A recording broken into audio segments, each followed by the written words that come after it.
शास्ति पाई अद्वैता परमानंदमय।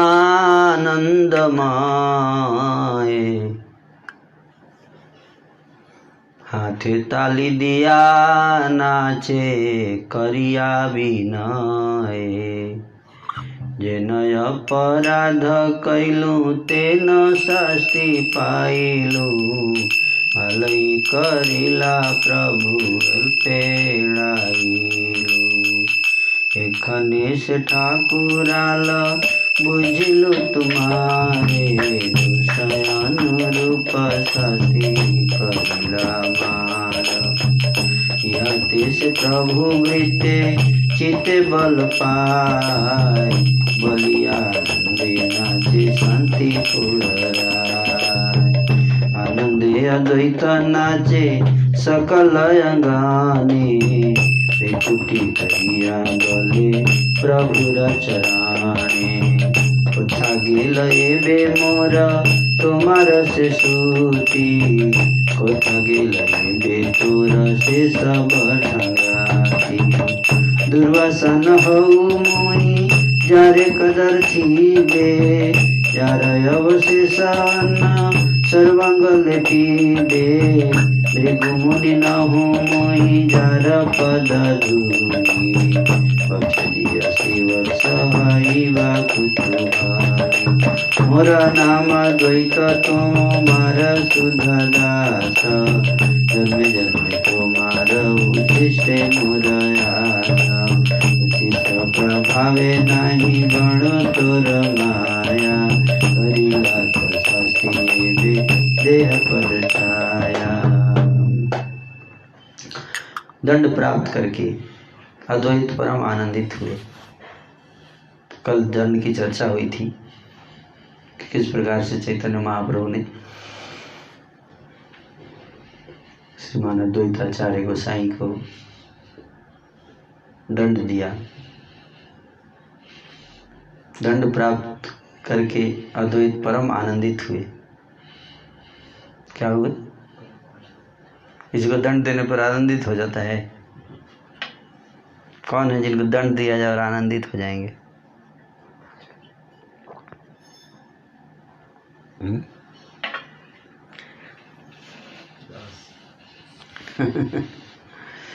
बहुत कठिन है ना।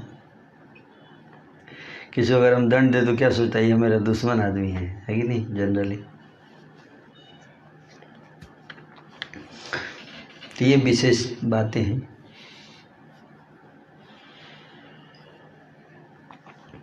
तो दंड प्राप्त करके अद्वैत परम आनंदित हुए।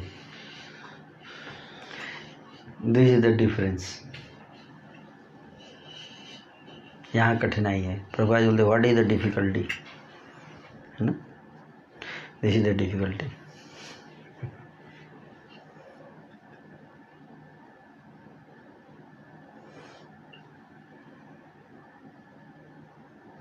This is the difficulty. ऐसे तो है 2.5 अक्षर ही, लेकिन बहुत मुश्किल है। 2.5 अक्षर प्रेम का पढ़े सो पंडित होए। ये 2.5 अक्षर थोड़े ना है। 2.5 अक्षर नहीं है। बोलना आसान है, प्रेम करना बहुत कठिन।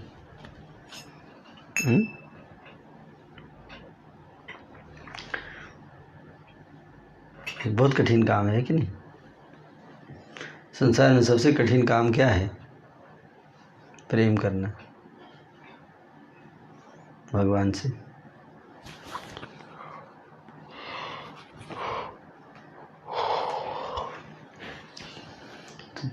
दंड जो है वो प्राप्त करने के बाद जब आनंद आने लगे तो समझ लीजिए कि हृदय में प्रेम प्रकट हो रहा है।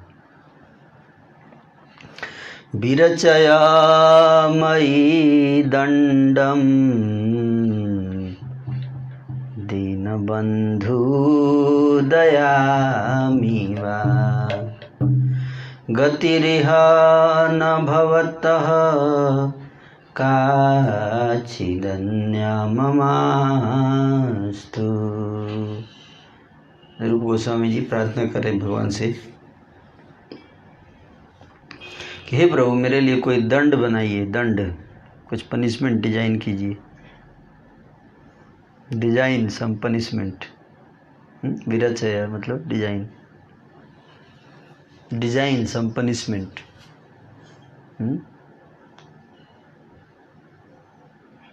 हे दीन बंधु, यानी हम भगवान के पास जाते बोलते हे प्रभु आप तो दीन बंधु हैं, दुखियों के बंधु भाई हैं, है ना, तो आप हमें क्षमा कर दीजिए, है ना, क्या क्षमा कीजिए, आप दया के सागर हैं, क्षमा कर देते हैं। लेकिन यहाँ पे क्षमा करने के लिए करें कि मेरे आप हे प्रभु आप दया के सागर हैं, दीन बंधु दयामी, दया के सागर हैं, लेकिन मेरे को दया नहीं, क्या चाहिए, कुछ पनिशमेंट दीजिए, है ना। क्यों दया में पनिशमेंट की कहाँ से बात आ गई? दयालु व्यक्ति को तो क्षमा करना चाहिए, तब दयालु माना जाएगा, पनिशमेंट कैसे? पनिशमेंट देंगे तो हमेशा याद रहेगी कि उन्होंने पनिश किया था, शायद दया करेंगे तो भूल जाएंगे। या पनिशमेंट, दया देने से व्यक्ति बार बार गलती करता रहेगा, बार बार दुख झेलेगा, क्षमा करने से, है ना। जिसको एक्सेसिव दया होता है वो क्या करता है, क्षमा न करके दंड देता है, ताकि जैसे डॉक्टर क्या करता है, एक ही बार में घाव चीर देता है, आप चिल्लाते रहिए काहे काहे, दयालु डॉक्टर क्या करता है? ज़्यादा आसान है क्या? जिसके हृदय में दया है वो व्यक्ति को किसी का चीरना घाव ज़्यादा कठिन है उसके लिए, है कि नहीं? क्षमा करना ज़्यादा आसान है उसके लिए, है कि नहीं? समझ में आया? दयालु व्यक्ति के लिए क्षमा करना ज़्यादा आसान है, क्षमा करना उसके, है ना, उसको कष्ट नहीं होगा, क्षमा करने में अच्छा लगेगा उसको बोल दिया जाए कि क्षमा मत कीजिए, क्या कीजिए, इनका सर्जरी कीजिए, तो ज़्यादा कठिन है उसके लिए। तो जो दयालु होगा एक्सेसिव मर्सीफुल वही सर्जरी करता है। समझ में आ रहा है? थोड़ा टफ है लेकिन समझ सकते हैं। दंड प्राप्त करके अद्वैत परम आनंदित हुए। क्या हुए? परम आनंदित। और हाथों से ताली बजा बजा कर विनीत भाव से नृत्य करने लगे। तो इस लेवल का सरेंडर भगवान के प्रति, फेथ, सरेंडर, रिलेशनशिप।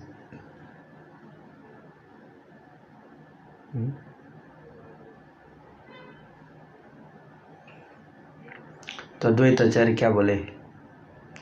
बोल रहे हैं अपराध के अनुरूप ही मुझे दंड मिला है। अच्छा किया प्रभु जो आपने मुझे थोड़े में ही छुटकारा कर दिया, थोड़ा सा दंड देकर छोड़ दिया। वैसे तो मेरे को बहुत पिटाई होनी चाहिए। तो जब भी हमें भगवान की तरफ से कोई दंड मिलता है तो क्या कहना चाहिए? बहुत अच्छा किया आपने, दया कर दिया, थोड़ा ही देके छोड़ दिया। हमारे कर्म के हिसाब से क्या मिलना चाहिए था? ज़्यादा मिलना चाहिए था, है ना, लेकिन थोड़ा सा देके छोड़ दिया आपने। जैसे किसी का अगर बहुत कर्म है, ऐसा कर्म किया है जैसे कि उसको 20 साल की सज़ा होनी चाहिए,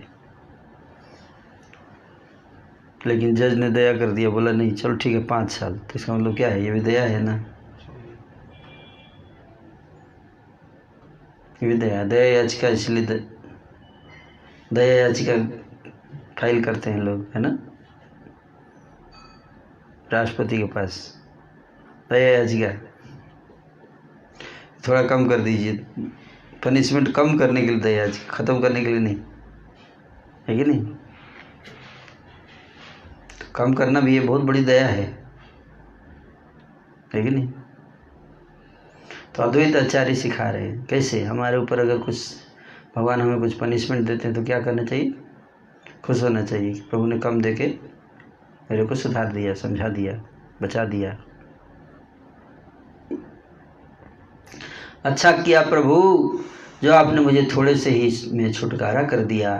अब आपकी ठकुराई मेरी समझ में आ गई। आपने अपराध के अनुरूप मुझे दंड प्रदान किया है। हे प्रभु, इससे भृत्य के हृदय में बल मिलता है। इतना कहकर शांतिपुर राय अद्वैत खुशी से नृत्य करने लगे। अद्वैत सारे आंगन में आनंद सहित नृत्य कर रहे थे और भौहें नचा नचा कर प्रभु के चरणों निवेदन कर रहे थे, मेरे प्रति आपकी वह स्तुति अब कहाँ गई। बड़ा स्तुति करते थे, बड़ा सम्मान करते थे। अब करिए सम्मान, कहाँ गए अब आपके वे सारे ढंग। मैं दुर्वासा नहीं हूँ जिसकी आप तिरस्कार कर देंगे, जिनका अवशिष्ट अन्न का आप सारे शरीर में लेपन कर लेंगे। मैं भृगु मुनि भी नहीं हूँ जिनकी पद धूलि के वक्ष पर धारण करके आप आनंद सहित श्रीवत्स बन जाएंगे। समझ में आ रहा है क्या? बताइए। भृगु मुनि एक्चुअली भगवान का अपमान किया, लेकिन भगवान उसको उल्टा करके खुद ही और ज़्यादा उनको ग्लोरियस बना दिए मुनि को, कि देखो ये मैं इनके भी चरण में अपने वक्षस्थल पे धारण करता हूँ। ऑफ कोर्स ऑल्दो दुर्वासा मुनि भी अपराध किए थे, बट स्टिल कई जगहों पर मेंशन है कि दुर्वासा उनका गुरु के समान मानते हैं। कई बार कृष्ण उनकी जिसको शरीर पर लगा के उनका मान और बढ़ा देते हैं। लेकिन अद्वैताचार्य ने वो सोच रहे हैं कि उन्होंने ऐसा युक्ति निकाली कि ऐसी चीज़ का ऐसा काम किया ना कि उसका उनको बड़ा ही उल्टा दे नहीं पाए महाप्रभु, और उल्टा उनको दंड दिए। मतलब भगवान के लिए बड़ाई देना आसान है ना, दंड देना कठिन है भक्तों को, है कि नहीं। ऐसा भक्त बनी जिसको भगवान खुल के दंड दे सके, तो मतलब ज़्यादा कृपा है। थोड़ा उल्टा है, इसलिए समझने दिक्कत हो रही है। स्पिरिचुअल लाइफ में चीज़ें उल्टी होती है ना, प्रेम में चीज़ें उल्टी होती हैं। आप समझ रहे हो बात को, इसलिए थोड़ा कठिन होगा समझने में।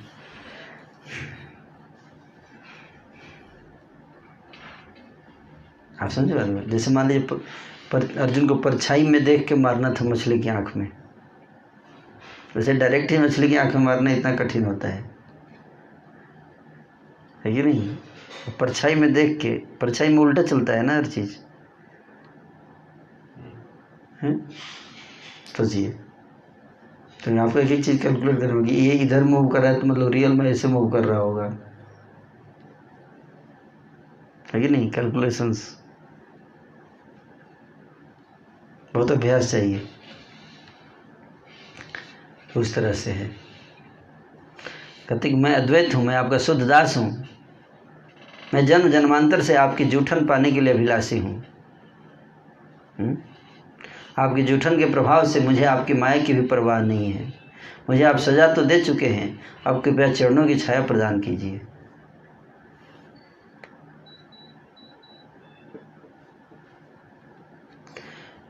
तो यहाँ पे कह रहे हैं कि अद्वैत कहना चाह रहे हैं कि मैंने अभक्ति पथ का प्रचार जब आरंभ किया तो आपने मेरी स्तुति करने के बदले मुझ पर प्रहार किया। मैं आपसे कभी भी सेवा नहीं मांगता हूँ, परंतु आपकी ही सेवा करना चाहता हूँ। आप ढंगी बनकर का नित्य सेवक हूँ, आप मेरे नित्य प्रभु। अब बात दोबारा सम्मान नहीं दे सकते, एक बार पीट दिए तो ठीक नहीं, मतलब उस तरह का तो नहीं देंगे ना। एक बार ये बात हुई, एक बार जैसे किसी स्त्री के घूंघट उठ जाए किसी के साथ में, तो दोबारा घूंघट डालने में कोई मीनिंग है? बताइए।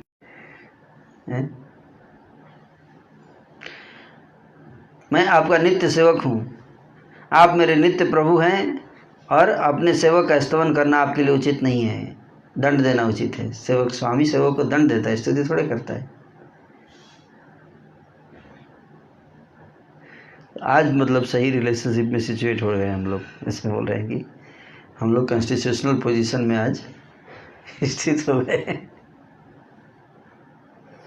सेवक को शासित करना एवं उससे स्तवन ग्रहण करना ही आपका स्वभाव है। उसे छिपाकर आपने अवैध रूप से मेरा स्तवन किया था। अब उस स्तवन के बदले आपने जिस प्रकार से मुझ पर शासन किया है वही आपके लिए उचित है।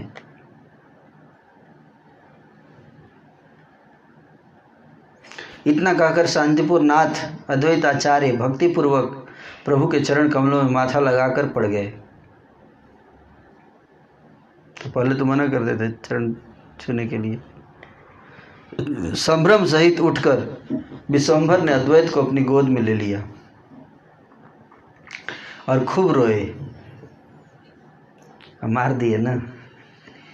और देखे कि इसका भाव तो ऐसा है तो क्या हुआ, रोने लगे कि कैसा भाव है इसका, है मानो नदी बह रही हो। प्रभु हरिदास भूमि पर गिरकर रोने लगे। अद्वैत की गृहिणी रो रही थी। जितने भी दास थे वे सभी रो रहे थे। अद्वैत के पुत्र अच्युत आनंद भी क्रंदन कर रहे थे। इस प्रकार अद्वैत का भवन कृष्ण प्रेममय हो गया। अद्वैत पर प्रहार करने के बाद विश्वंभर बड़े लज्जित हुए। उन्होंने प्रसन्नतापूर्वक अद्वैत को वरदान प्रदान कर दिया। प्रभु ने कहा, आधे पल के लिए भी जो व्यक्ति तुम्हारा आश्रय ग्रहण करेगा, वह चाहे पशु हो, कीट हो, पक्षी हो, पतंगा हो, चाहे कोई भी हो, यदि मेरे प्रति उसने 100 अपराध भी किए हों तब भी मैं उस पर कृपा करूंगा।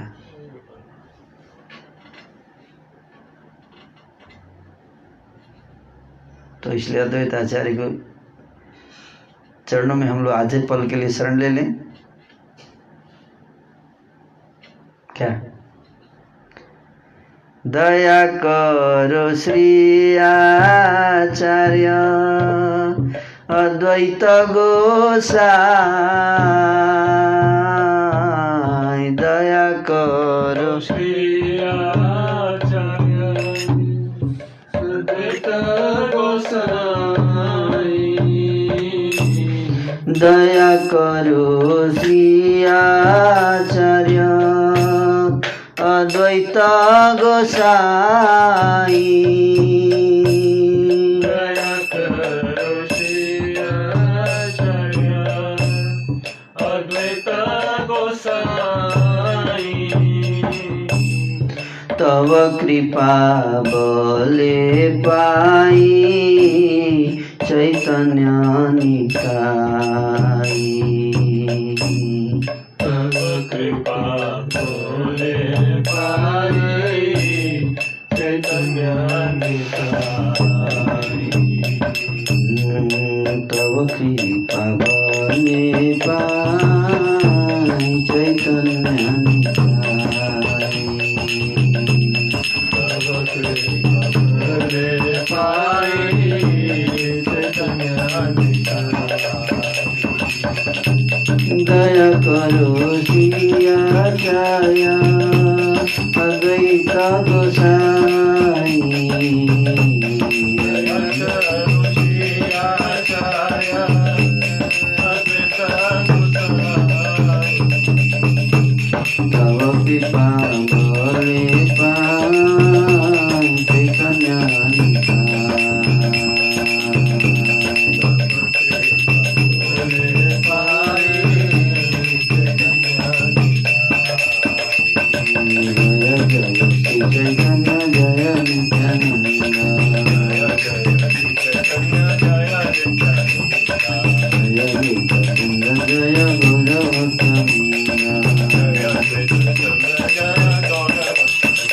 हरि बोल हरि बोल हरि बोल गुरु हरि बोल।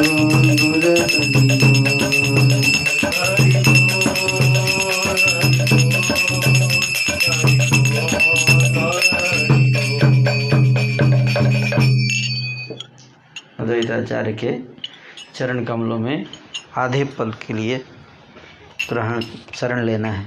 कितने पल के लिए? आधे पल के लिए भी।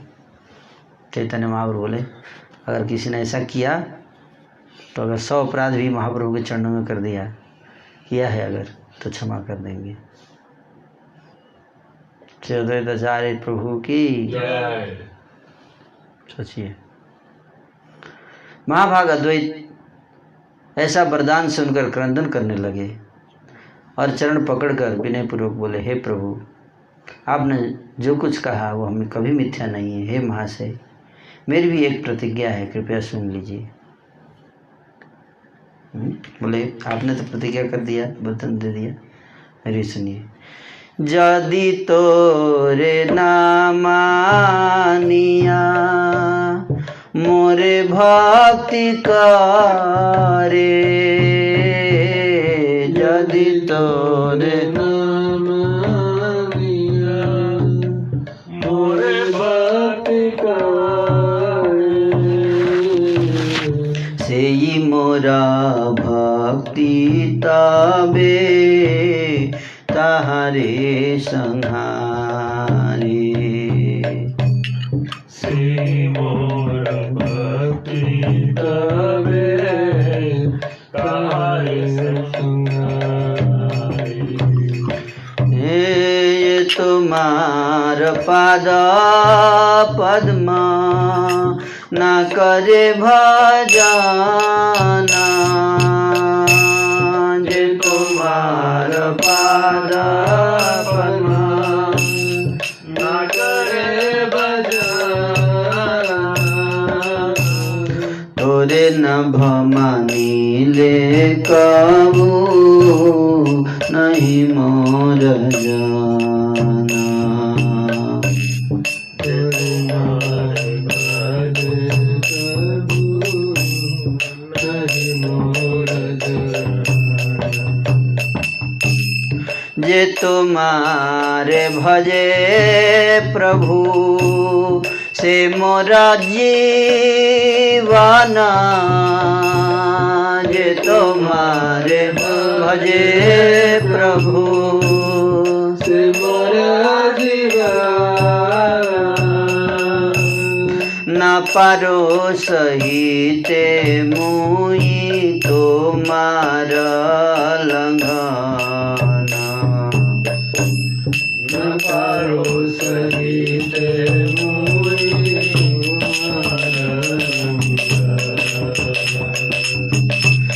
यदि मोर पुत्र हयवा किंकर,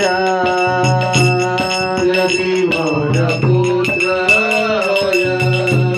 हयवा किंकर, वैष्णव पराधी मुई न देखूं गोचरा, वैष्णव अपराधी मुई न देखूं गोचर।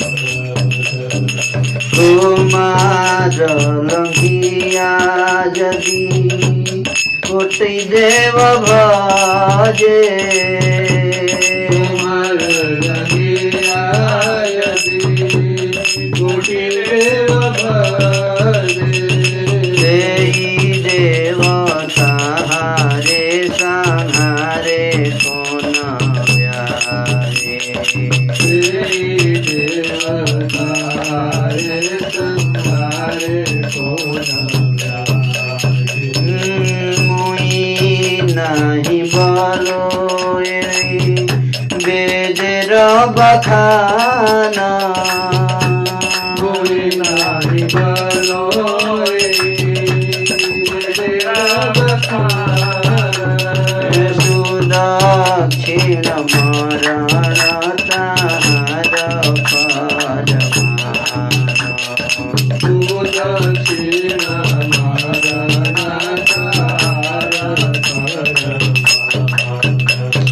सुदक्षिण नाम काशी राजेन्द्र नंदना,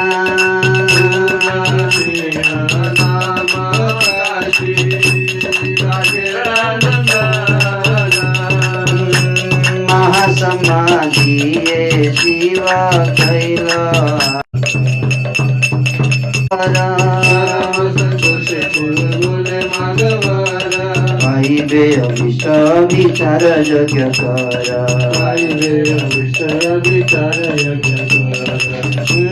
विष्णु भक्त प्रति यदि करय अपमान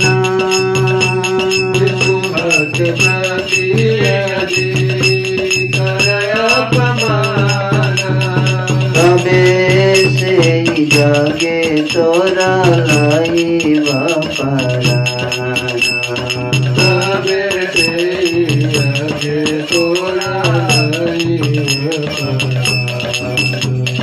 जीवा कहिले न ब्याजे जइहा न बूझे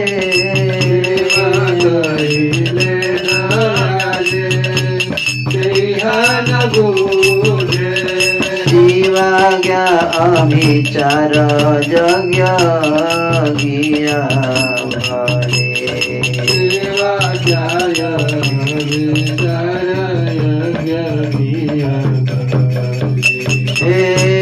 यज्ञ हैते उठे का महाभयंकर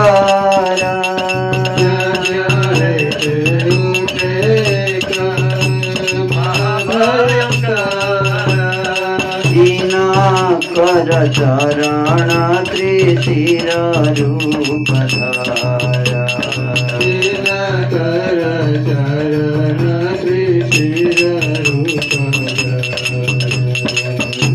काल जंग परमण बले बजमागा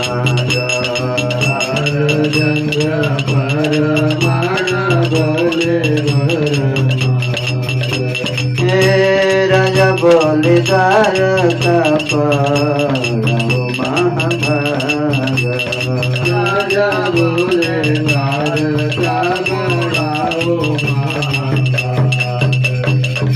सुनिया दुखिता हैला महाशैव मूर्ति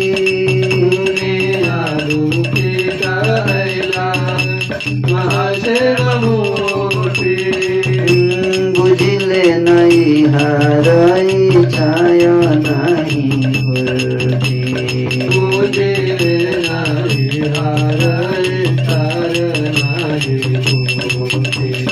अनुरोध गेला मात्र द्वार कर पासे घर कर चक चक्र खेदाड़िया से भलाइले नायराई सुदर्शन स्थाने महाशैव पड़ी बोले चक्रेर चराने जर पलाइते नहीं परिला दुर्वासा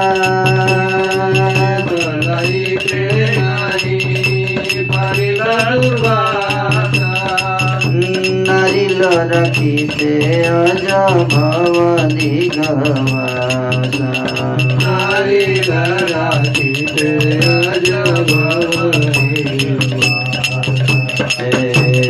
नमः वैष्णव तेजे सनमोहि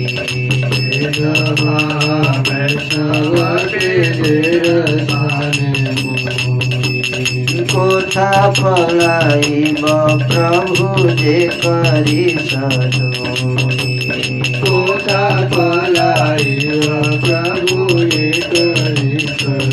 जय जय जय प्रभु जय जय प्रभु मोर सुदर्शन नाम जय प्रभु मोर सुदर्शन नाम द्वितीय शंकर तेज जय कृष्ण धाम द्वितीय शंकर तेज जय हरि बोल हरि बोल हरि बोल हरि बोल हरि बोल हरि बोल साई गुर हरि बोल हरि बोल हरि बोल हरि बोल हरि बोल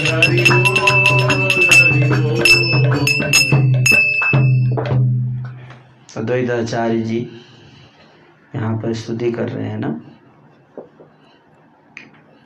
कहते कि महाभाग अद्वैत कहते हैं कि हे प्रभु, आपने जो कुछ कहा वो कभी मिथ्या नहीं है। हे महाशय, मेरी भी एक ही प्रतिज्ञा है, कृपया सुन लीजिए। जो आपके चरण कमलों का भजन नहीं करता है, जो आपको नहीं मानता है, वह कभी मेरा भक्त नहीं हो सकता। हे प्रभु, जो आपका भजन करता है वह मेरा जीवन है। आपका उल्लंघन किया जाना मैं सहन नहीं कर सकता, भले ही मेरा पुत्र हो अथवा मेरा किंकर। यदि वह वैष्णव के चरणों में अपराधी हो जाए तो मैं उसका मुंह देखना नहीं चाहता।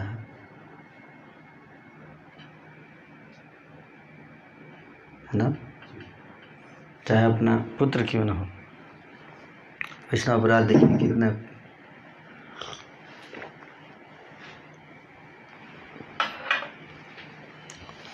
है, वैष्णव अपराधी कितना सीरियस पॉइंट है। बार बार घूम फिर के वहीं चर्चा चल रही है, हैं? समझ रहे हैं श्रवण गर्भ।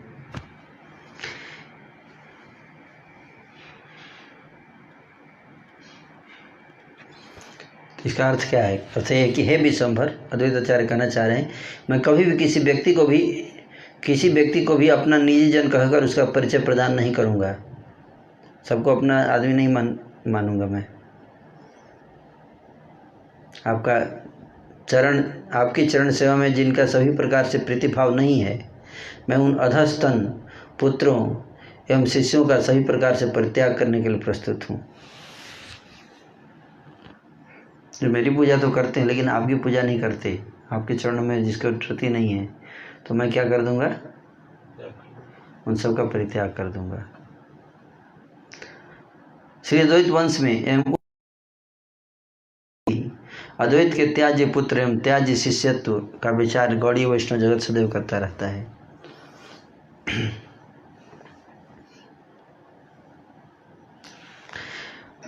कह रहे हैं कि आपका उल्लंघन करके यदि कोई करोड़ों देवताओं का भजन करता है तो वे देवता ही छल पूर्वक उसका संहार कर देते हैं। यह मैं नहीं कहता, यह वेद का कथन है। सुदक्षिण की मृत्यु इसका प्रमाण है। सुदक्षिण है ना, कि अगर कोई व्यक्ति श्री चैतन्य महाप्रभु का भजन नहीं करता है और केवल देवताओं का भजन करता है, और चैतन्य महाप्रभु के प्रति क्या करता है? अपराध करता है ना, तो क्या होगा? उसका क्या हश्र होगा? वे देवता ही जिसकी पूजा कर रहा था वही उसका संहार कर देंगे छलपूर्वक। महाप्रभु नहीं, कौन करेगा? वही देवता कर देंगे, है ना। और सुदक्षिण की मृत्यु इसका प्रमाण है। सुदक्षिण की मृत्यु वाली लीला आपको थोड़ा बताएंगे, है ना। सुदक्षिण नाम के काशीराज के पुत्र ने, काशीराज जो थे, काशी नरेश, उनके एक पुत्र थे जिनका नाम था, क्या था? सुदक्षिण। तो उन्होंने महासमाधि लेकर शिव जी की आराधना की थी। किसकी आराधना? शिव जी की आराधना की। परम संतोष के साथ शिव जी बोले, वर मांग लो, अभिचार यज्ञ का अनुष्ठान करो, तुम्हारा अभिष्ट मिल जाएगा। परंतु यदि तुमने विष्णु भक्तों का अपमान किया तो उसी यज्ञ अनुष्ठान से मैं तुम्हें मार डालूंगा। शिव जी बोले, हैं? बोले ये यज्ञ करो, तुम्हारा जो भी इच्छा है मिल जाएगा, लेकिन तुमने अगर विष्णु भक्तों का अपमान किया तो मैं ही तुम्हें मार डालूंगा।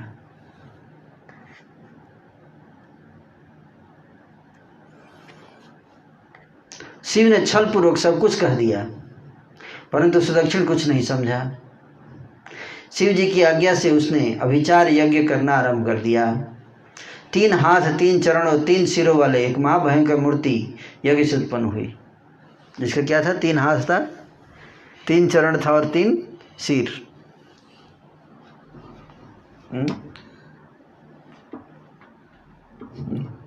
कैसा दिखता होगा सोचिए।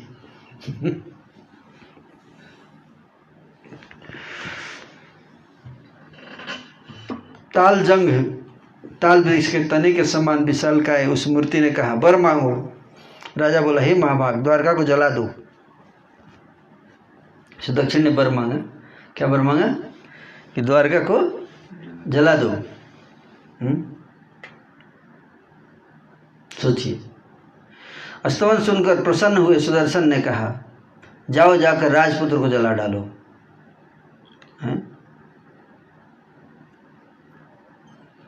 महाशैव मूर्ति यह सुनकर दुखित हो गई। शिव जी थी ना, 3 मुंह वाला, 3 कौन था? शिव जी ही थे वो, है ना। तो दुखित हो गए कि देखो द्वारका क्या गलत, भगवान के भक्त हैं, उनको जलाने का इसको मांग लिया इसने वरदान। बहुत दुखित हुई। और उन्हें यह भी पता लग गया कि सुदक्षिण की इच्छा कि इस इच्छा का पूरा होना संभव नहीं है। अनुरोध के कारण द्वारका के पास जाने मात्र से द्वारका के रक्षक सुदर्शन चक्र उनके पीछे पड़ गए। फिर भी गए वो, जैसे गए तो सुदर्शन चक्र पीछे पड़ गए। भागकर भी सुदर्शन चक्र से बचना मुश्किल था, अतः चक्र के चरणों में गिरकर महाशैव ने कहा, भागकर भी जिससे दुर्वासा बच नहीं पाए, ब्रह्मा शिव दिग्वासा आदि सब जिससे रक्षा करने में असमर्थ रहे, उस महावैष्णव तेज के सामने से बचकर मैं कहाँ जाऊँगा। हे प्रभु, जैसी आपकी इच्छा वैसा ही हो, है ना। सुदर्शन जी से प्रार्थना की है महाशैव। सुदर्शन नामधारी मेरे प्रभु की जय हो। तो सुदर्शन जी का हम लोग मिनिमाइज करते हैं, उनका पोजीशन ज़्यादा ध्यान नहीं देता है कि नहीं। जगन्नाथ बलदेव सुभद्रा जी के साथ साथ रहते हैं तो सुदर्शन को कहते हैं कि लेकिन बहुत पावरफुल आदमी, पर्सनालिटी है। द्वितीय शंकर तेज स्वरूप कृष्ण धाम की जय हो, महाचक्र की जय हो, वैष्णव प्रधान की जय हो, दुष्ट के लिए भयंकर आपकी जय हो, और शिष्ट के त्राणकर्ता आपकी जय हो। सुदर्शन स्तुति। स्तवन सुनकर प्रसन्न हुए सुदर्शन ने कहा, अभी ठीक है, जाओ जाकर राजपुत्र को जला डालो। सुदर्शन ने ऑर्डर दिया, टफ ऑर्डर दे दिया। क्या दे दिया? चाहिए। अगर वास्तव में जय जयकार किए बहुत बढ़िया बात है, लेकिन अब एक इंस्ट्रक्शन फॉलो कीजिए। क्या? इसी राजपुत्र को जला डालो। आज्ञा मिलते ही उस महाभयंकर शैव ने फिर से उल्टा चलना शुरू कर दिया और लौटकर काशी के राजपुत्र को जलाकर भस्म कर डाला। हे प्रभु, आपका अतिक्रमण करके उसने शिव की पूजा की थी। हैं? समझे बात को। भगवान कृष्ण का अतिक्रमण करके शिव की कोई पूजा करता है तो वही शिव जी उसको क्या करेंगे? नाश कर देंगे। अतः उसके यज्ञ ने उसे मार डाला। हे प्रभु, अतः मैं भी यही कह रहा हूँ कि जो आपका अतिक्रमण करके मेरी सेवा करता है मैं उसे जला डालता हूँ। आप मेरे प्राणनाथ हैं, आप मेरे धन हैं, आप मेरे माता पिता हैं, आप मेरे बंधु हैं। जो आपका अतिक्रमण करके मुझे नमस्कार करता है उसे अपना सिर काट कर प्रायश्चित करना पड़ता है।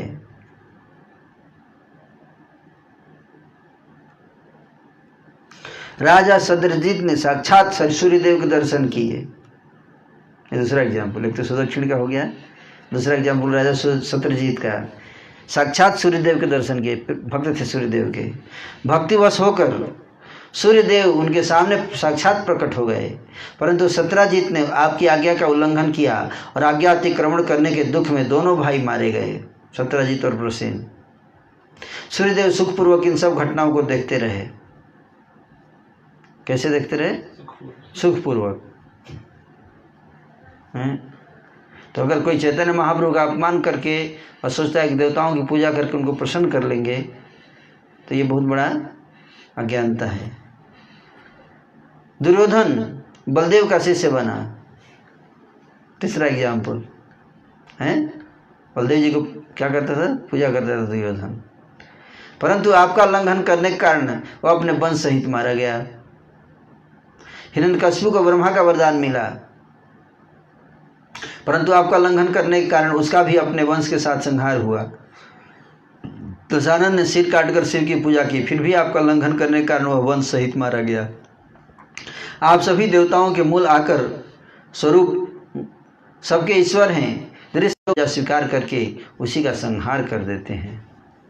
पूजा भी स्वीकार कर लेते हैं और संहार भी कर देते हैं। सोचिए,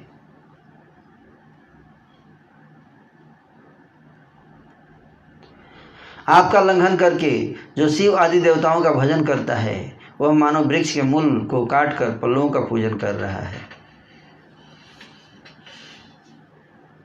वृक्ष को काट दिया और किसकी पूजा कर रहा है? पल्लवों की पूजा कर रहा है, पत्तों की पूजा कर रहा है, वृक्ष को काट चुका है। समझ रहे? वृक्ष के जड़ को काट रहा है और ऊपर पल्लवों की पूजा कर रहा है। पल्लव सूख जाएंगे ना, तो पल्लव बोलेंगे कि तेरे को पहले मार देंगे हम लोग, कोई अपनी जान बचाएगा ना? सब आदमी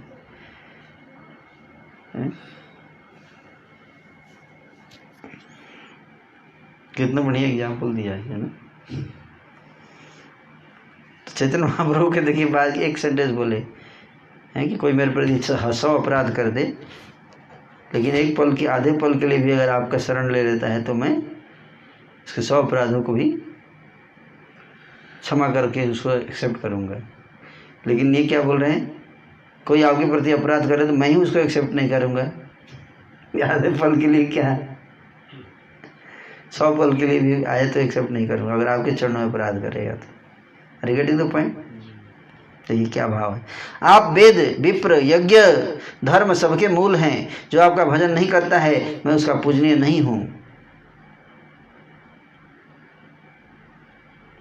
महातत्व के बारे में अद्वैत प्रभु के वचनों को सुनकर हुंकार पूर्वक श्री सच्चिदानंद ने कहा, मेरा यह सत्य वचन सभी ध्यान देकर सुनिए, मेरा यह सत्य वचन सभी ध्यान देकर सुनिए।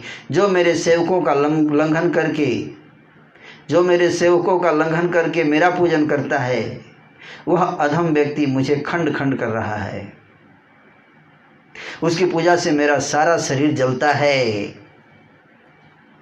मतलब भगवान के भक्तों की कोई निंदा कर रहा है। देखिए कितना स्ट्रांग पॉइंट बता रहे हैं चैतन्य महाप्रभु। समझ रहे बात को? कोई भगवान की निंदा कर, भगवान के भक्तों की, प्रिय भक्तों की निंदा कर रहा है, उनको कष्ट दे रहा है और साथ ही साथ भगवान की पूजा कर रहा है। तो भगवान क्या कहते हैं? वह अधम व्यक्ति मुझे खंड खंड कर रहा है। पूजा नहीं कर रहा है, जब पूजा करते तो भगवान को खंड खंड कर रहा है, उसकी पूजा से मेरा शरीर जलता है।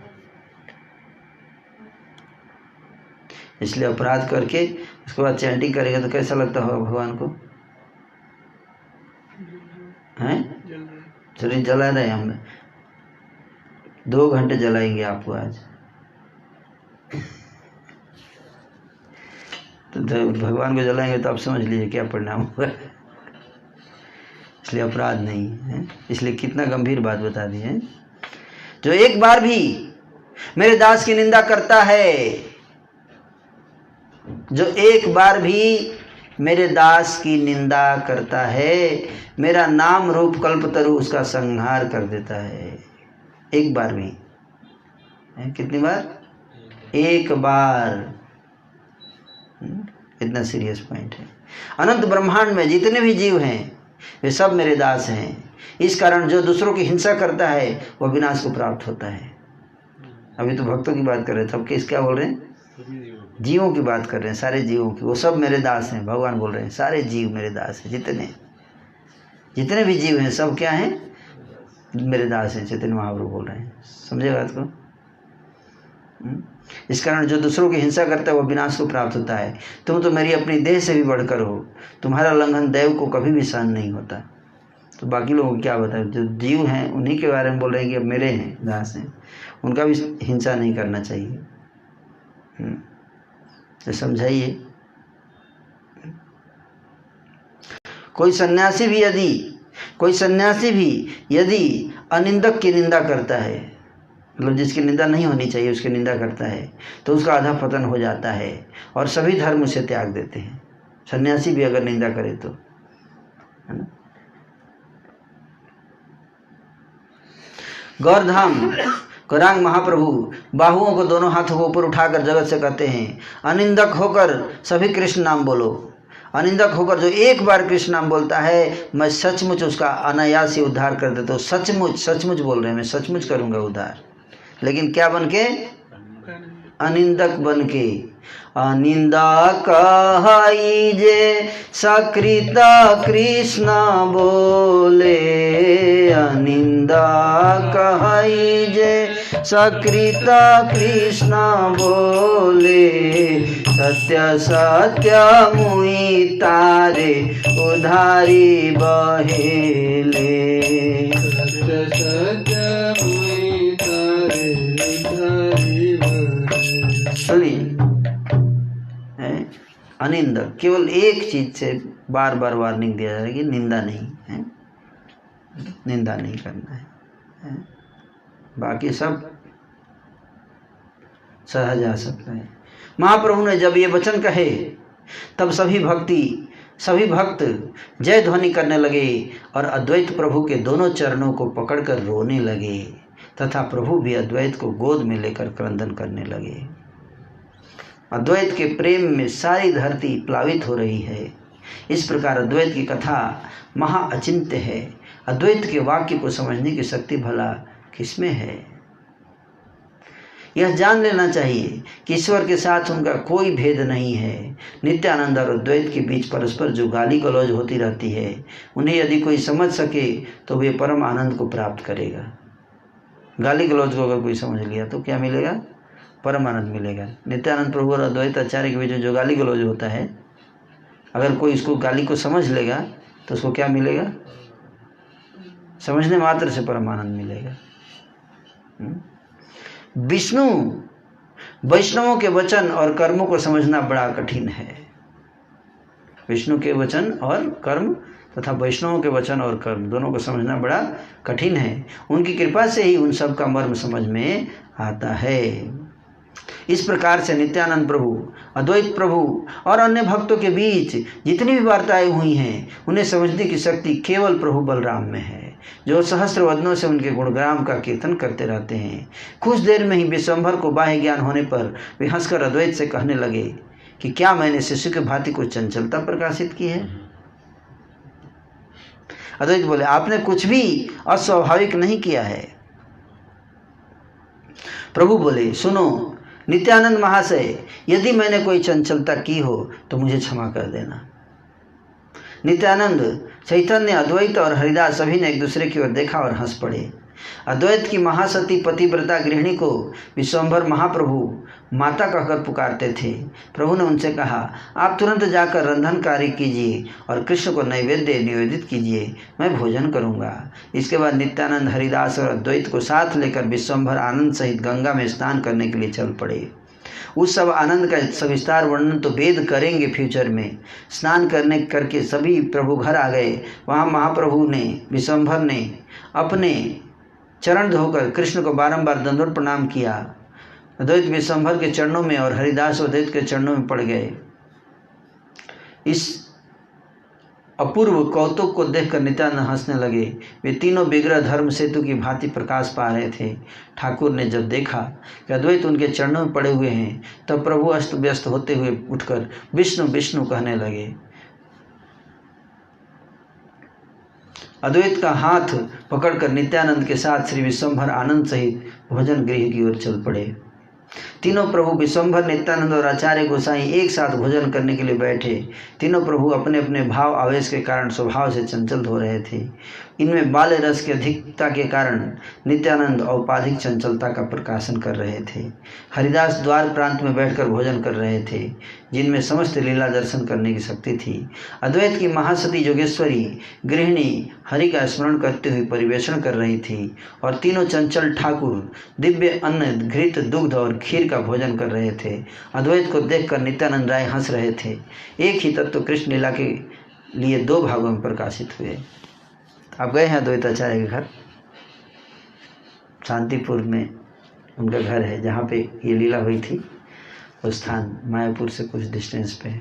मायापुर से जब आते हैं हावड़ा रास्ते में तो शांतिपुर पड़ता है। एक बगीचा है आम का, वहीं पे उनका घर है। भोजन समाप्त हो चुका था, पर कुछ अन्न बाकी रह गया था। इसी बीच नित्यानंद परम बाल्य आवेश में मग्न हो गए। नित्यानंद घर में सभी स्थानों पर अन्न फैलाकर हंसने लगे। कुछ चावल बच गया था तो फेंक दिया इसे घर में चारों तरफ नित्यानंद प्रभु, और हंस रहे हैं। क्यों? बाल्य भाव, बच्चा नहीं फेंक देता ऐसे चारों तरफ, फेंक खाता है, उसको सामने रख दीजिए अगर प्लेट में तो खा के फेंक देगा, तो बाल्य भाव में चले गए, है ना। यह देखकर प्रभु हाय हाय कर रहे थे और हरिदास हंस रहे थे। सब कुछ देखकर अद्वैत क्रोध में अग्नि के समान जलने लगे और क्रोध आवेश के छल से वे नित्यानंद तत्व का वर्णन करते हुए कहने लगे, इस नित्यानंद ने जाति नष्ट कर दी है, न जाने कहाँ से हम मदिरा पीने वाला आ गया है और हमें इसका संग करना पड़ रहा है। कोई गुरु नहीं है इसका, फिर भी अपने आप को सन्यासी कहलाता है। कौन से गांव से में इसने जन्म लिया है, निश्चित रूप से इसका भी कोई पता नहीं है। कोई इसे पहचानता तक नहीं, कौन सी जाति का है यह भी नहीं पता। झूमता झामता ऐसा चलता है जैसे कोई मस्त हाथी चल रहा हो। पश्चिम देश के घर घर में इसने अन्न ग्रहण किया है और अब यहाँ आकर इसको ब्राह्मण का संग मिल गया है। मद्यपाई शराबी इस नित्यानंद ने सर्वनाश कर दिया है। सुनो हरिदास, मैं जो कह रहा हूँ वह सब सच है, सच है, सच है। क्रोध के आवेश में अद्वैत दिगंबर हुए और हाथों से ताली बजा बजा कर अट अट हंसी के साथ नृत्य करने लगे।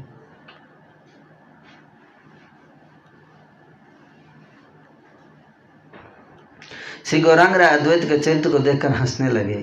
नित्यानंद प्रभु भी हंसकर उन्हें 2 उंगलियां दिखाने लगे। एक क्षण में अद्वैत का क्रोध आवेश शुद्ध हास्य में था। उसे देखकर क्या बूढ़े और क्या बच्चे सभी विशेष रूप से हंसने लगे। एक क्षण ये दोनों अद्वैत और नित्यानंद गौर सुंदर के 2 भुजा स्वरूप हैं। किसी भी क्षण दोनों के बीच प्रीति के अलावा अप्रीति का भाव नहीं रहता है। फिर भी दोनों में जो कलह दिखाई देता है वह कृष्ण की लीला मात्र है। विष्णु वैष्णवों का खेल प्राय बालकों के खेल जैसा होता है। क्या बोल रहे हैं? विष्णु और वैष्णव का खेल कैसा होता है? बालकों के खेल जैसा होता है, जैसे बच्चे खेलते हैं वैसे। बहुत विशेष बात बोलती है। इसलिए लोग सोचते हैं मैच्योर बिहेवियर अगर नहीं दिखता है तो ये क्या वैष्णव है, ये ऐसे सोचने लगेंगे लॉजिकली तो दिक्कत हो जाएगी। बच्चों के खेल जैसा ना। इस प्रकार अद्वैत के मंदिर में महाप्रभु स्व अनुभव आनंद में कृष्ण कीर्तन सहित विहार करते रहते हैं। इसे समझने की शक्ति केवल प्रभु बलराम में ही है। दूसरा कोई इन सब गुण समूहों को नहीं जानता। बलराम की कृपा से सरस्वती उन गुणों को जानती हैं। वे भगवती देवी ही सब की जिह्वा पर विराजमान होकर उन गुणों का कीर्तन करती रहती हैं। इन सब कथाओं के अनुक्रम में मैं नहीं जानता हूँ, जैसे तैसे भी हो, मैं तो केवल कृष्ण के महिमा का कीर्तन कर रहा हूँ। जो चैतन्य के प्रिय हैं उनके चरणों में मेरा नमस्कार है। यदि इसमें कोई अपराध हो गया हो तो वे मुझे क्षमा करेंगे। अद्वैत के घर में कुछ दिन रहकर प्रभु तीनों को साथ लेकर नवद्वीप में आ गए। नित्यानंद, अद्वैत और हरिदास इन तीनों के साथ प्रभु अपने घर आ पहुँचे। सब वैष्णवों ने जब सुना कि ठाकुर आ गए तब वे सभी बड़े ही आनंद के साथ दौड़ते हुए वहाँ चले आए। प्रभु के मुख चंद्र को देखकर सभी का दुख दूर हो गया और सभी प्रभु के चरण पकड़कर क्रंदन करने लगे। गौरचंद्र महाप्रभु जीवन स्वरूप हैं। प्रभु ने सभी को प्रेम आलिंगन प्रदान किया। ये सब प्रभु के अपने विग्रह के समान थे।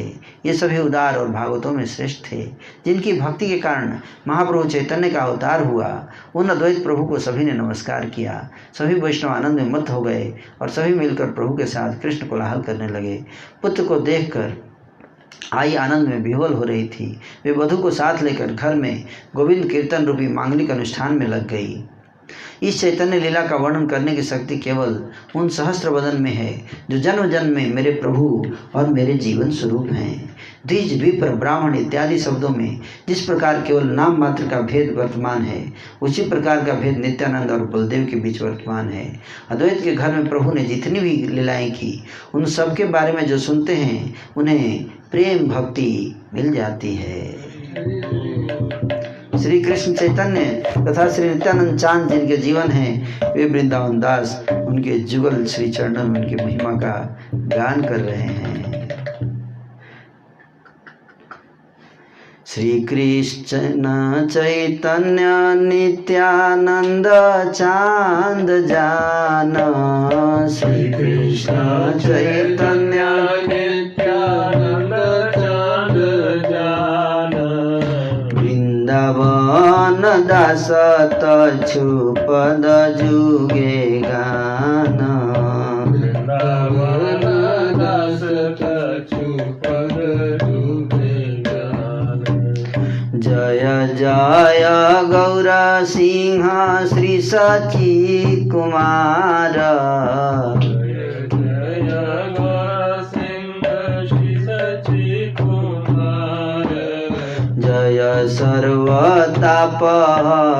चरण तुम्हारा जय सर्वतापहरण चरण तुम्हारा जय गदाधर प्राणनाथ महाशय जय गदाधर प्राणनाथ महाशय कृपा कर प्रभु जेना तोहे मनरया कृपा कर प्रभु जेना तोहे मनरया।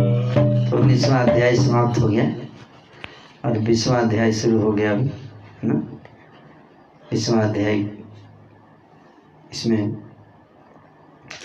नित्यानंद महाप्रभु द्वारा मुरारी गुप्त को सपने में नित्यानंद तत्व की जानकारी दी जाएगी। सपने में आके मुरारी गुप्ता को बताएंगे नित्यानंद प्रभु का तत्व, निर्विशेषवाद का खंडन, मुरारी के द्वारा अपने घर में महाप्रभु को भोग प्रदान करना, इससे महाप्रभु को अजीर्ण होना एवं मुरारी का जल पीने से बीमारी से मुक्ति, श्रीवास के घर में महाप्रभु के द्वारा चतुर्भुज मूर्ति धारण करना, मुरारी द्वारा गरुड़ भाव को अपनाना एवं महाप्रभु द्वारा मुरारी के कंधों पर आरोहण, देह को त्याग देने के लिए मुरारी का संकल्प एवं प्रभु के द्वारा उन्हें ऐसा करने से रोकना, ग्रंथकार के द्वारा निंदक सन्यासी के साथ वंचक की तुलना इत्यादि विषय वर्णित हुए हैं। तो मेनली ये चैप्टर मुरारी गुप्ता की महिमा का वर्णन करेगा, है ना। मुरारी गुप्ता जी की पहले भी चर्चा हुआ है, इस पर और थोड़ा विस्तार से किया जाएगा। तो अभी थोड़ा आपको ब्रेक मिलेगा, एक एडवर्टाइजमेंट ब्रेक। आप जानते हैं ना एडवर्टाइजमेंट क्या है, कलयुग का एडवर्टाइजमेंट क्या है। हरेर नाम हरेर नामैव केवलम कलौ नास्तेव गतिरन्यथा। तो आपको सर्वमंगल गौर प्रभु एडवर्टाइजमेंट सुनाएंगे, हरि कृष्ण महामंत्र कीर्तन।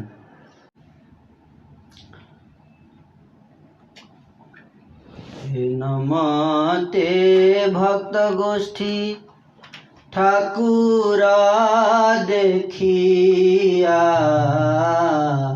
नाच गाए कांदे हासे प्रेम पूर्ण हैया। एई मते प्रतिदिने अशेष कौतुका, भक्त संगे गौरचंद्र करे नाना रूप।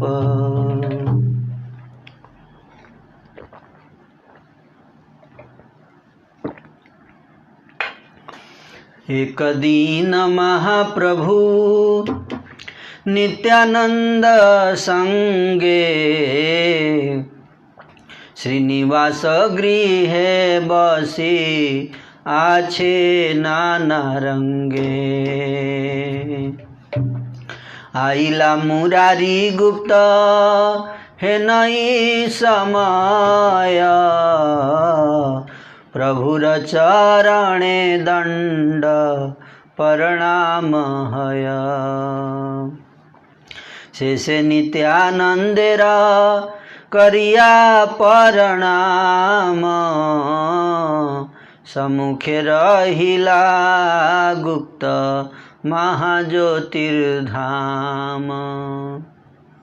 इस प्रकार से श्री चैतन्य महाप्रभु भक्तों के साथ श्रीवास ठाकुर के आंगन में प्रतिदिन कीर्तन करते, नाचते, गाते, रोते, हंसते प्रेम में, और प्रतिदिन इस प्रकार से लीला चलती थी। तो एक दिन की लीला, विशेष लीला सुनिए।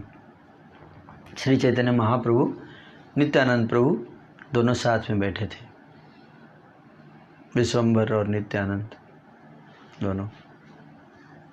संन्यास से पहले विश्वम्भर ही ज़्यादातर जगह बोल रहे हैं, गौरांग, विश्वम्भर, चैतन्य महाप्रभु कम। तो विश्वम्भर प्रभु ठाकुर विश्वम्भर और नित्यानंद ठाकुर दोनों बैठे हुए थे। उसी श्रीवास ठाकुर के घर की लीला है ये, है ना। तो उसी समय वहाँ पर श्री मुरारी गुप्त जी आ गए और मुरारी गुप्त जी ने श्री चैतन्य महाप्रभु को प्रणाम किया, ठाकुर विश्वम्भर को, और उसके बाद श्री नित्यानंद प्रभु को प्रणाम किया, तो कि सामने ही बैठे हुए थे। तो पहले किसको प्रणाम किए? विश्वम्भर, ठाकुर विश्वम्भर को। अब क्या हुआ सुनिए। बड़े ही प्रसन्न चित्त से प्रभु ने निष्कपट भाव से मुरारी गुप्त से कहा, प्रभु विश्वम्भर मुरारी गुप्त से बोलते हैं, क्या बोलते हैं ध्यान से सुनिए। मुरारी, तुम्हारा ये व्यवहार ठीक नहीं है। तुमने क्रम भंग पूर्वक नमस्कार किया है। जैसे ऑर्डर होना चाहिए प्रणाम का, वैसे नहीं किया तुमने, क्रम को भंग कर दिया। इस शिष्टाचार धर्म का यदि तुम ही उल्लंघन करोगे तो इस विषय में अनजान व्यक्तियों को तुम क्या शिक्षा दोगे? तुम लीडर होकर ऐसा कर रहे हो। मुरारी ने कहा, हे प्रभु, मैं कैसे जानूं? मेरे हृदय में विराजमान होकर आपने ही प्रेरणा की, या भी मेरे जो प्रेरणा आपने दिया अंदर से, मैंने वैसे किया। प्रभु ने कहा, अच्छा, आज घर जाओ। क्या बोले? आज घर जाओ, कल हम तुम्हें सब बता देंगे। हर्ष और भय के साथ मुरारी गुप्त संभ्रम सहित चल पड़े। संभ्रम मतलब थोड़ा डाउटफुल हो गए, भ्रम, संभ्रम मतलब भ्रम के साथ, सम्यक रूपेण भ्रम, संभ्रम। क्या बात है, कुछ बताया भी नहीं, क्लियर भी नहीं किया। बोले कल बता दें। कल कोई व्यक्ति ऐसा बोलता है तो बड़ा चिंता हो जाता है ना। आज नहीं बताऊंगा, कल बताऊंगा, पता नहीं क्या बताएगा कल है? कल सरप्राइज दूंगा। आप क्या सरप्राइज देगा?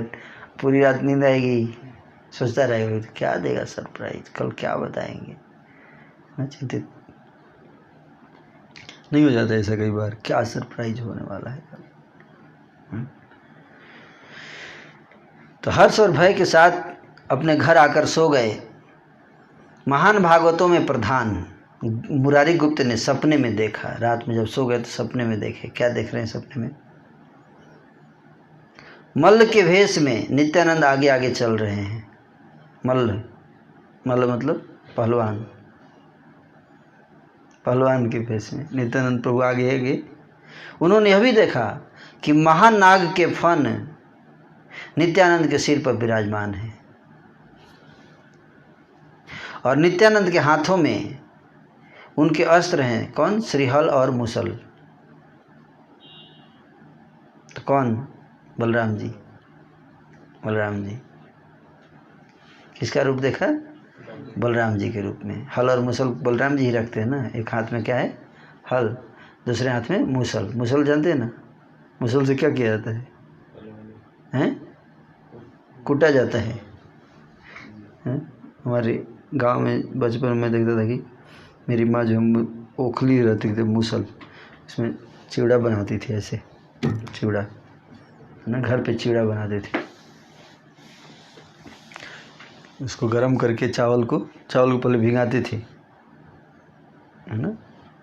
भिगाने के बाद फिर पानी में डाल के गरम कर देते थे। मतलब धान को गरम करके फिर उसको ओखली में डाल के ऐसे, मैं भी करता था छोटे में, सब सीख लिया था। जैसे मारते थे ऐसे, तो मुसल है ना। उसी तरह बलराम जी के हाथ वही मुसल था, लेकिन उनका दिव्य मुसल है। और हल, जोतने वाला हल, खेत में जोतते थे ना, बचपन में हमने हल जोता थोड़ा, मतलब पकड़ के ऐसे, बच्चे नहीं पकड़ लेते, बड़े करते तो बच्चे आके थोड़ा वो भी ऐसे, हम लोग छोटे थे तो हल तो बलराम जी के हाथ में हमेशा, जो छोटे से ही बचपन से ही पिताजी ने एक हल, छोटा, उस जो छोटे थे तो छोटा हल था उनके पास, है ना, लेकिन वो दिव्य हल था। दिव्य हल का मतलब क्या है, जैसे बैठेंगे उनकी इच्छा होगी कि यहाँ से दिल्ली से कुछ खींच के लाना है हल से, यहीं से बैठे से फैलाएंगे तो दिल्ली चल जाएगा उनका हल, यहाँ बैठे बैठे इतना लंबा हो जाएगा दिल्ली तक, है ना, दिल्ली से किसी को खींच के ला सकते हैं ऐसे, है ना। इसलिए क्या हो गया, दिव्य हल, ऑर्डिनरी नहीं है, दिव्य है ना। इसका मतलब नहीं सोचते कि उनके हल का कोई आकार ही नहीं है, निराकार हल है। मुसल भी ऐसा ही है।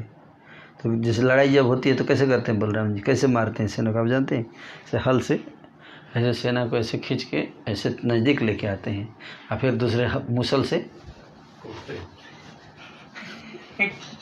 ऐसे, या ऐसे ऐसे भी मारते हैं, ऐसे ऐसे ठोक के ऐसे, फिर उसे इधर और फिर इधर, इधर वाला से इधर ऐसे मारते हैं ना। तो दोनों कॉम्बिनेशन बढ़िया है, एक से खींचो हॉरिजॉन्टल मूवमेंट, एक से वर्टिकल, है ना।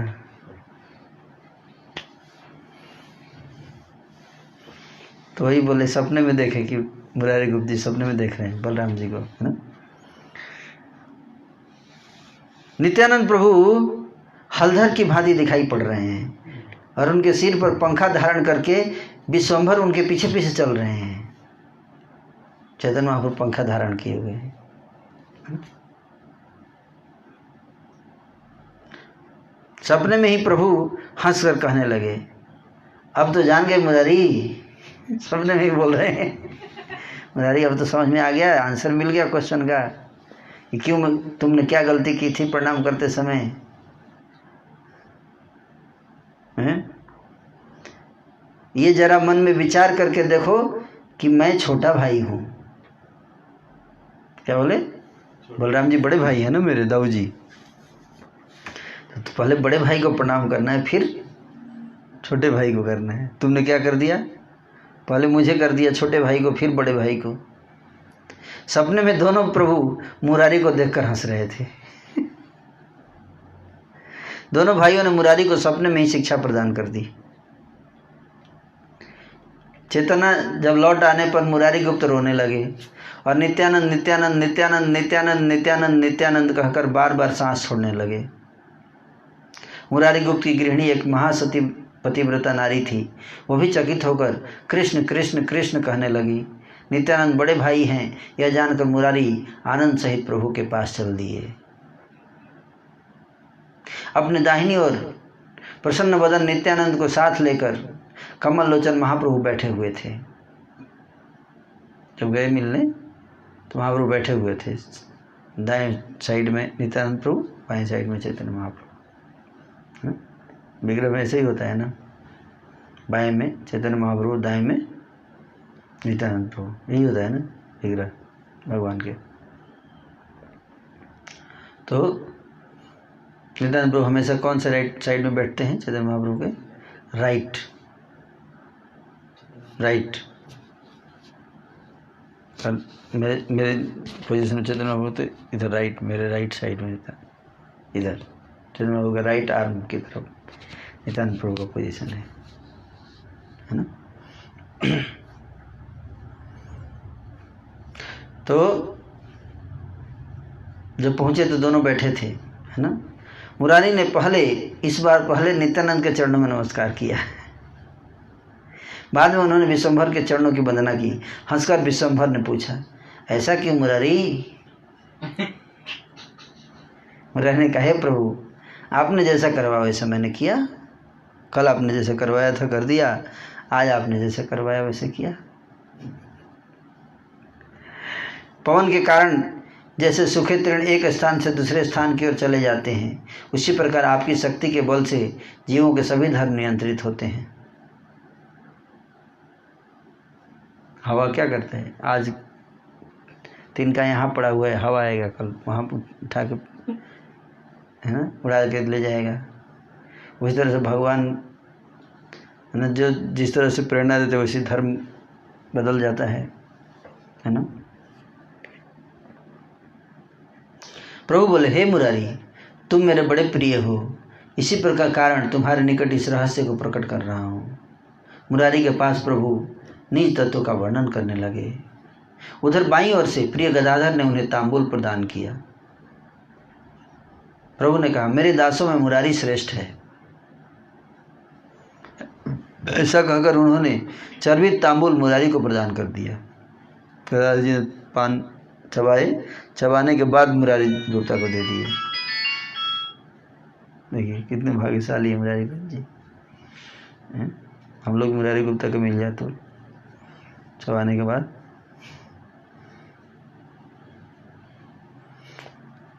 मुरारी ने हाथ जोड़कर संभ्रम सहित उसे ग्रहण किया और खाकर महा आनंद में मत हो गए।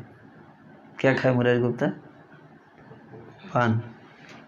लेकिन हम लोग को नहीं खाना है। प्रभु बोले, मुरारी तुरंत हाथ धो डालो। क्या बोले? हाथ धो लो। अब यह सुनकर मुरारी ने अपने हाथ को अपने सिर पर रख लिया। बोला, हो गया, धो लिया। ऐसे सिर पर रगड़ने लगे। हाथ धोने क्या मतलब क्या है? हाथ क्यों धोना है? ये भगवान के जूठा प्रसाद, उससे हाथ गंदा थोड़े होगा, ये बताना चाह रहे हैं। देखिए महाप्रभु कैसे कैसे परीक्षा लेते हैं। आपको पता भी नहीं चलेगा, बातों बातों में चेक कर लेंगे, है ना। बोले, मुरारी गुप्ता खा लिए पान? हाँ प्रभु खा लिए। ठीक है, हाथ धो लो उधर बेसिन पे। अगर बोल देते हाँ प्रभु अभी धो के आता हूँ, धो के आया तो समझ जाते। कुछ बोलते नहीं लेकिन समझ जाते, है ना। प्रभु कोई गलती नहीं, ठीक है, सब तो ऐसे ही करते हैं। और अगर हाथ धो और भी अच्छा है, नहीं धोए सिर पर रख लिया, अच्छा सिर पर रख लिया, ये भी ठीक है। आपने भी दिया था परसों से। क्या? शुक्लांबर पंडित का नाम तो नहीं सुना ना?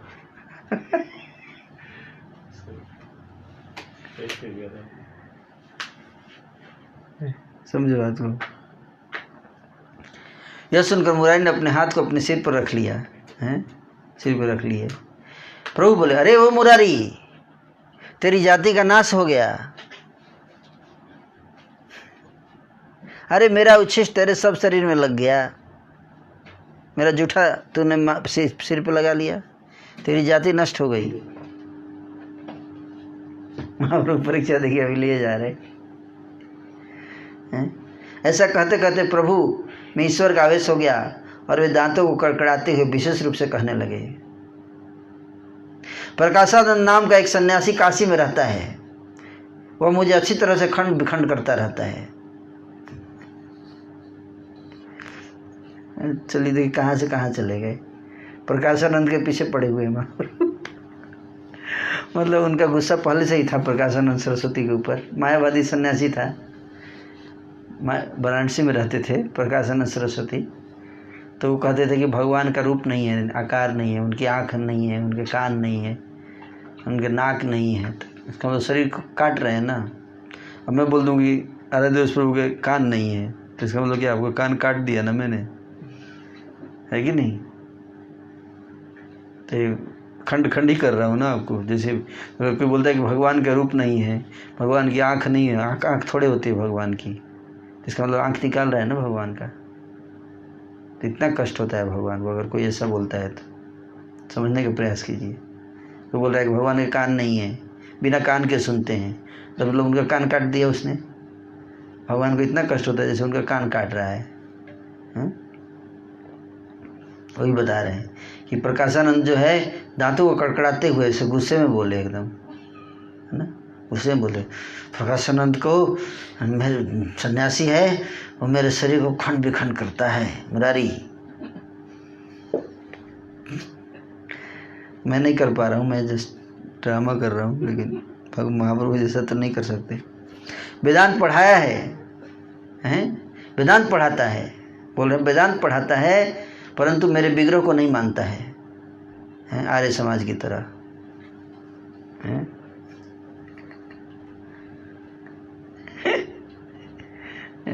सबसे लीडिंग हिंदू ऑर्गेनाइजेशंस सबसे ज़्यादा लड़ते हैं हिंदू धर्म के लिए। महाप्रभु उन्हीं के प्रति दांत कड़कड़ा रहे हैं। बोल, जो हिंदू धर्म के ध्वज को फैला रहे हैं, कैसे हिंदू धर्म बचेगा प्रभु? भगवान ही नाराज हैं जो हिंदू धर्म की सुरक्षा करना चाहता है उससे, तो कैसे सुरक्षा कर पाएगा हिंदू धर्म का? वो खुद ही संहार करने वाले हैं उसका। आप समझ रहे बात को? प्रभुपाद जी कर सकते सनातन धर्म की रक्षा, और किया भी उन्होंने, है कि नहीं? क्योंकि ठाकुर जी की कृपा है। बाकी कौन कर पाया? दिखाइए एक भी आदमी कर पाया जो नहीं कर पाया। सब भाग जाएंगे, सब मारे जाएंगे। महाभारत के युद्ध में दोनों तरफ के सारे योद्धा मारे जाएंगे, केवल 5 पांडव बचेंगे। समझ रहे? गुड़ तत्व। अंत में बचेंगे कौन? 5 पांडव, जो जिनकी महाप्रभु के चरणों में रथी है। इसलिए कह रहे वेदांत पढ़ाता है। वेदांत पढ़ाने से क्या है? सनातनी हो गया? नहीं, गलतफहमी है। वेदांत पढ़ाता है लेकिन भगवान की मूर्ति की निंदा करता है, मूर्ति पूजा की निंदा करता है, विग्रह को नहीं मानता है, भगवान के रूप को नहीं मानता, बोलता है भगवान निराकार हैं। उसके अंग में कुष्ठ रोग कर दिया मैंने, गुस्से में बोल रहे हैं उसको, लिप्रोसी की बीमारी कर दिया है मैंने, इसीलिए कर दिया है। मेरा रोग अंग खराब कर रहा है, मैं उसका अंग खराब करूँगा, ऐसे भावना है भगवान की। आप समझे बात को? है नाले पे डाला, तू मेरा अंग खराब किया, मैं तेरा करूँगा, चल।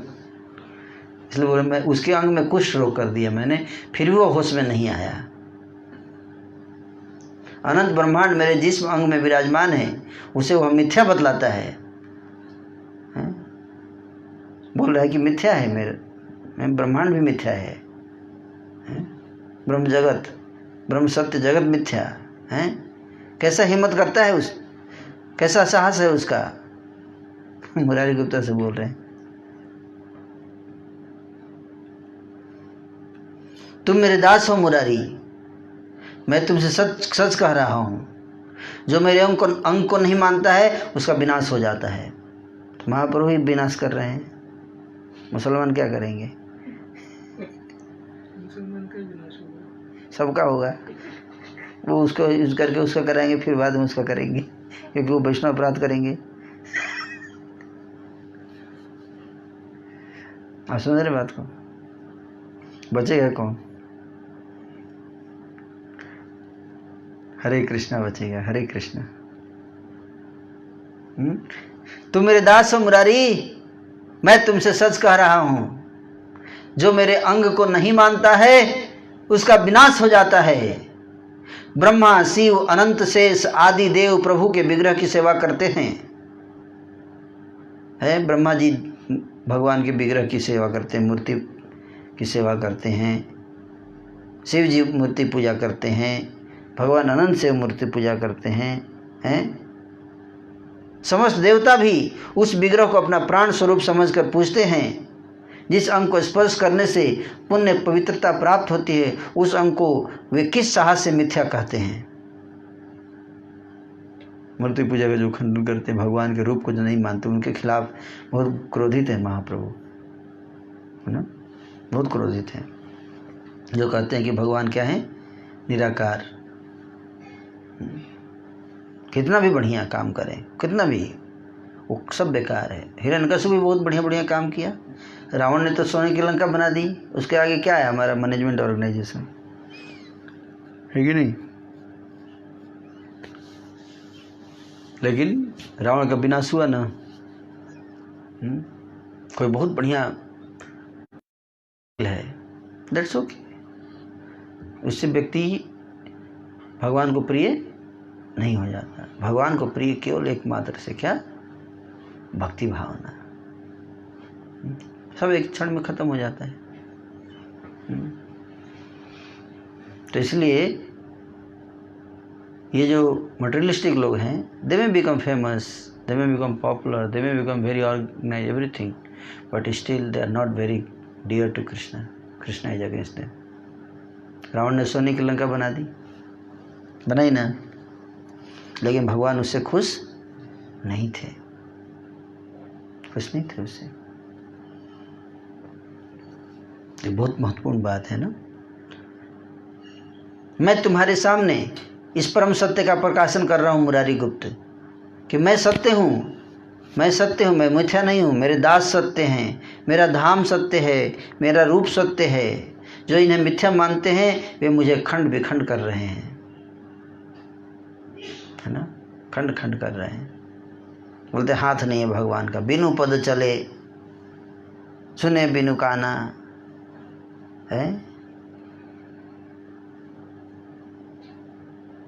बिना पद के अपाद पादऊ हैं, बिना चरण के. वेद भी ऐसी कहते हैं, महाप्रभु वेद से भी गुस्सा है, आप जानते हैं, वैदिक शास्त्र से भी गुस्सा है. ये गुढ़ तत्व है, इसलिए चैतन्य भागवत क्या है, गुढ़ तत्व शास्त्र का. इसलिए किसी की रक्षा नहीं. मुसलमान भी रूप को नहीं मानते, कोई रूप को नहीं, कहाँ मानता है कोई रूप को. कलयुग के जीव का यही हाल है, सबका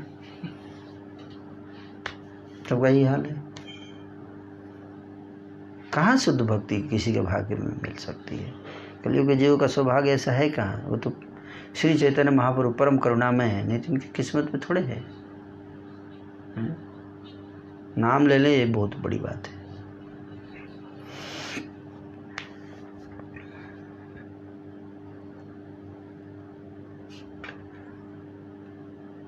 जिस यश के श्रवण करने से आदि अविद्या का विनाश हो जाता है, पापी अध्यापक ही उसे मिथ्या विलास कहते हैं.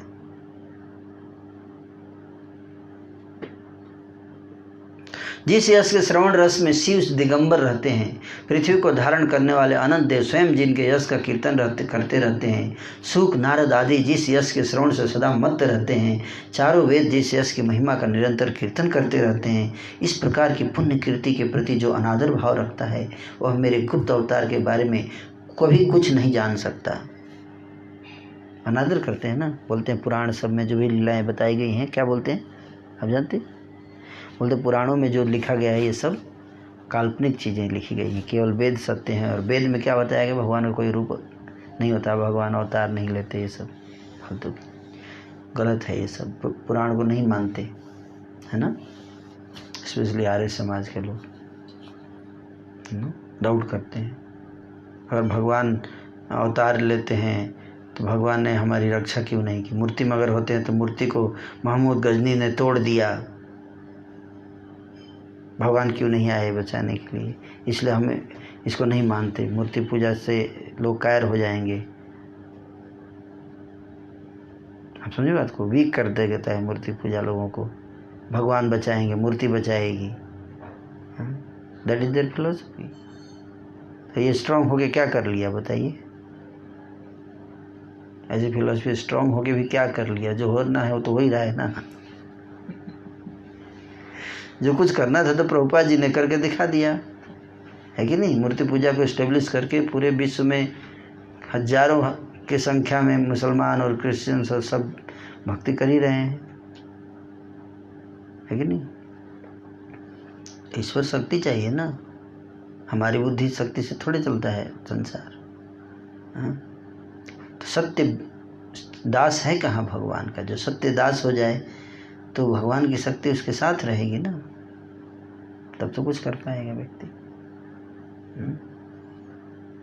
महाभारत के युद्ध में अर्जुन जीत पाए, अपने बाहुबल से थोड़े ना जीत पाए. महाभारत के युद्ध में अर्जुन ने जीते क्योंकि भगवान उनके रथ पे बैठे हुए थे. अपनी बुद्धि, अपने बल, अपने सामर्थ्य के द्वारा थोड़े ना धर्म की रक्षा होती है. धर्म की रक्षा होती है जब धर्म की रक्षा करने वाले ठाकुर जी आपके हृदय में विराजमान हैं, आपके साथ हैं, आपकी रक्षा कर रहे हैं. ये बात समझना है. धर्म के रक्षक वही है। उनको हमें नाराज करके हम अगर धर्म की रक्षा करेंगे तो कभी ये संभव नहीं है। ये संभव चीज़ है, ये कभी नहीं हो सकता। मुरारी गुप्त के माध्यम से भगवान सबको यही शिक्षा प्रदान करते हैं कि मेरा विग्रह, मेरे सेवक, मेरी लीला और मेरा धाम, ये सब सत्य है, ये झूठ नहीं है, ये सत्य है। ये अपने तत्व को प्रभु अपने आप सिखा रहे हैं। जो इसे नहीं मानता वह अपना विनाश स्वयं कर रहा है। एक क्षण में बाहरी चेतनता प्राप्त होने पर प्रभु विश्वम्भर फिर से अकिंचन श्रेष्ठ की भांति व्यवहार करने लगे। भाई कहकर प्रभु ने मुरारी को गले लगाया और बड़े स्नेह करते हुए दयायुक्त वचन कहने लगे, हे मुरारी, तुम सचमुच मेरे शुद्ध दास हो। तुमने नित्यानंद के प्रकाश को जाना है। नित्यानंद के प्रति जिसका तिल मात्र भी द्वेष रहेगा वह मेरा दास होने पर भी मेरा प्रिय नहीं होगा। घर जाओ गुप्त, तुमने मुझे खरीद लिया है। हे गुप्त, तुमने नित्यानंद तत्व को भी जान लिया है। प्रभु के जैसे कृपा पात्र मुरारी थे वैसे ही हनुमान भी प्रभु के कृपा पात्र थे। गौर नित्यानंद को हृदय में धारण करते हुए मुरारी गुप्त ने आनंद पूर्वक घर के लिए प्रस्थान किया। अंतर से विह्वल गुप्त अपने घर को चल पड़े। वे कहते हैं कुछ तथा करते हैं कुछ और खिलखिलाकर हंस पड़ते हैं। परम उल्लास के साथ गुप्त ने कहा, मैं भोजन करूंगा। यह सुनकर उनकी पतिव्रता पत्नी ने भोजन सामग्री लाकर उनके सामने रख दी। चैतन्य रस में विह्वल मुरारी गुप्त खाओ खाओ कहते हुए प्रत्येक ग्रास को फेंकने लगे। उठा के खाओ खाओ से घी में लिप्त सारा अन्न उन्होंने पृथ्वी पर फेंक दिया और खाओ खाओ कृष्ण खाओ बस यही कहते रहे। गुप्त का व्यवहार देखकर पतिव्रता पत्नी हंस रही थी और बारंबार अन्न ला ला कर उन्हें दे रही थी। उन्होंने कृष्ण का नाम उच्चारण करके गुप्त को सावधान कर दिया। पत्नी ने कृष्ण का नाम उच्चारण कर दिया तो गुप्त को होश आया। तो पता होना चाहिए कोई ऐसा कर रहा है तो क्या कैसे उसको ठीक करना है ना, कैसे करना है। कृष्ण का नाम अच्छा अच्छा सॉरी करते हो। मुरारी का दिया हुआ अन्न प्रभु भोजन करते हैं। गुप्त के वचनों का उल्लंघन प्रभु कभी नहीं करते हैं। गुप्त ने जितना भी अन्न दिया प्रभु ने उसे ग्रहण कर लिया। ऐसे फेंक रहे थे तो भगवान क्या कर रहे थे, ग्रहण कर रहे थे। अगले दिन प्रभात काल में आकर प्रभु ने गुप्त को जगाया। कृष्ण नाम के आनंद में मुरारी गुप्त बैठे हुए थे। उसी समय प्रभु वहां आ पहुंचे। प्रभु को देखकर गुप्त ने वंदना की और परम आदर पूर्वक गुप्त ने प्रभु को आसन प्रदान किया। जगन्नाथ मिश्र के नंदन प्रभु गौर सुंदर उस आसन पर विराजमान हो गए। गुप्त ने कहा, प्रभु आपका आगमन किस कारण से हुआ है। प्रभु ने कहा, मैं चिकित्सा कराने के लिए आया हूँ। डॉक्टर थे ना वैद्य। फिर गुप्त ने पूछा, अजीर्ण का कारण बताइए, क्या कारण है, क्यों आपका जो भी समस्या है। आपने कल किन किन पदार्थों का भोजन किया था। प्रभु ने कहा, अरे वत्स तुम कैसे जान पाओगे, तुम कैसे जान पाओगे, खाओ खाओ कहकर तुमने ही तो अन्न फेंका था।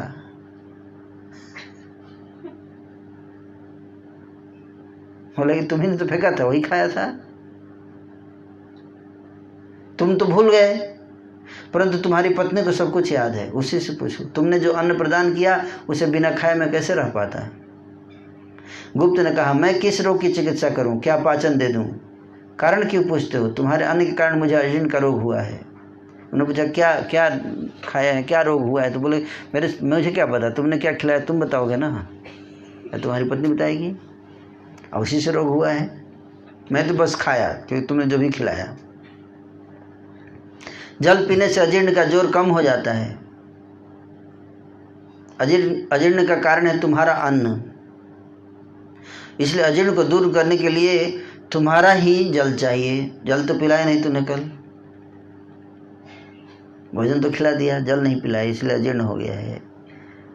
जल घर, आपके घर पे जल नहीं था, घर वाला थोड़े भोजन तुम्हारा किया तो जल भी तुम्हारा ही होना चाहिए ना। इतना कहकर भक्ति रस से परिपूर्ण प्रभु ने मुरारी के जल पात्र से जल पिया। इस कृपा को देखकर मुरारी अचेत हो गए और गुप्त का परिवार महाप्रेम से क्रंदन करने लगा, ऐसे प्रभु, ऐसा भक्ति योग, ऐसे दास। इन सबको लेकर चैतन्य की कृपा से भक्ति का प्रकाश हुआ। मुरारी गुप्त के दासों ने जिस कृपा को प्राप्त किया उसे नदिया के भट्टाचार्य नहीं देख पाए।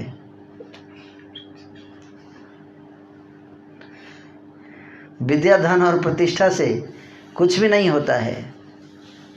विद्या, धन और प्रतिष्ठा से कुछ भी नहीं होता है, केवल वैष्णवों की कृपा से ही भक्ति मिल सकती है। चाहे जैसे भी हो, वैष्णवों के दास दासीगण सर्वोत्तम हैं। वेद की ऐसी ही घोषणा है। भट्टाचार्य से ज़्यादा सर्वोत्तम कौन है? वैष्णवों के दास और दासी। इस प्रकार से प्रतिदिन महाप्रभु अपने आप मुरारी पर कृपा करते रहे। सुनिए सुनिए सुनिए, मुरारी के इस अद्भुत आख्यान को सुनिए। मुरारी की कथा सुनने से भक्ति की प्राप्ति होती है। वृंदावन दास ठाकुर कह रहे हैं, सुनिए सुनिए।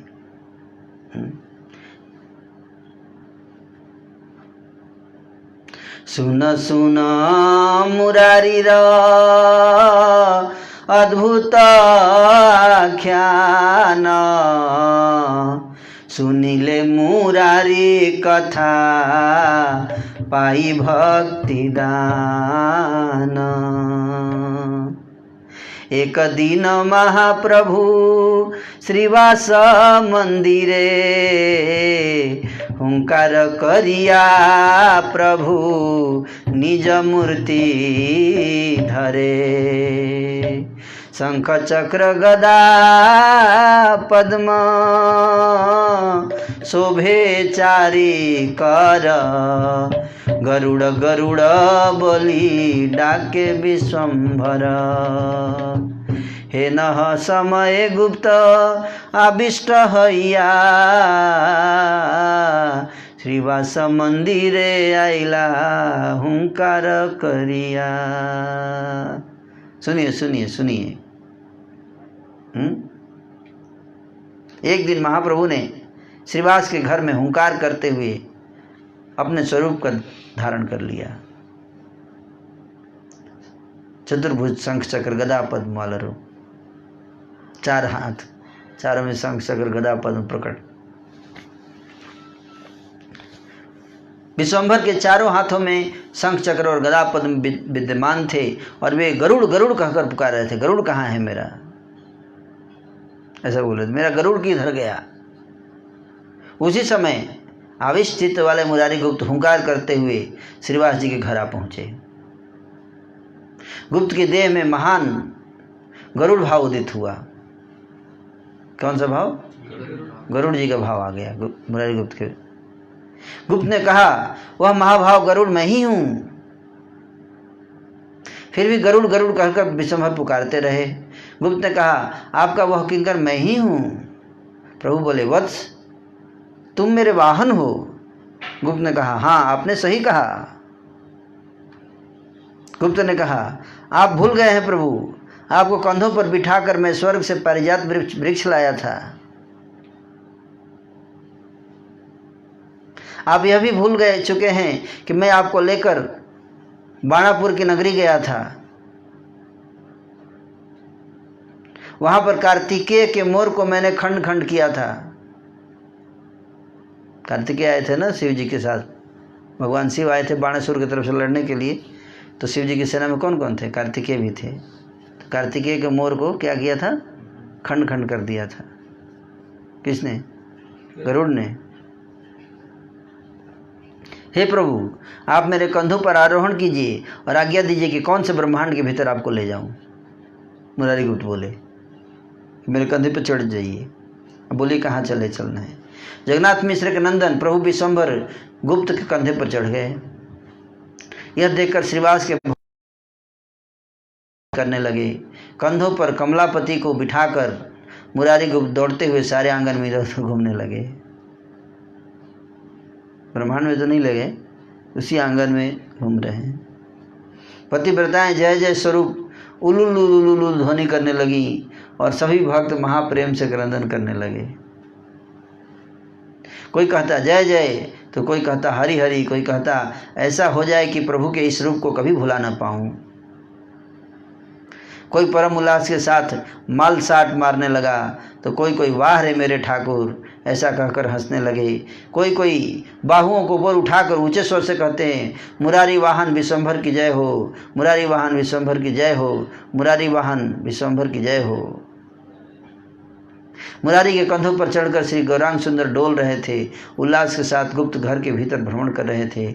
उसी नवद्वीप में इन सब लीलाओं का प्रकाश हो रहा था, परंतु दुष्कृतियों को गौरचंद्र का वह विलास देखने को नहीं मिला। अभागे जो लोग थे वो नहीं देख पाए, है ना, जो सौभाग्यशाली लोग थे वही देख पाए। धन कुल प्रतिष्ठा आदि से कृष्ण की प्राप्ति नहीं होती है। चैतन्य गोसाई तो केवल भक्ति के ही बस में हैं। ये बार बार जन्म जन्म में जिन सब ने उनकी आराधना की थी, उनके दास दासीगण तक अब आनंद पूर्वक प्रभु के दर्शन कर रहे हैं। जिसने इन लीलाओं का दर्शन किया है वे यदि कृपा पूर्वक इनका वर्णन करते हैं तो भी भाग्यहीन जनों के हृदय उन्हें ग्रहण नहीं करते हैं। अभागे लोग जिनका सौभाग्य नहीं है तो लीला के दर तो हो रहा है, फेसबुक पे कोई भी देख सकता है, देख सकता है ना। फेसबुक तो ओपन है, लेकिन ओपन भी खोल दीजिए, ओपन सीक्रेट कर दीजिए, फिर भी माया ऐसी है कि लोगों को देखने नहीं देगी। लोग नहीं समझ सकते जब तक भक्ति नहीं आएगी, भक्तों को कृपा नहीं मिलती है। इस सौभाग्य से सुनने का अवसर मिलता है, बड़ा सौभाग्य।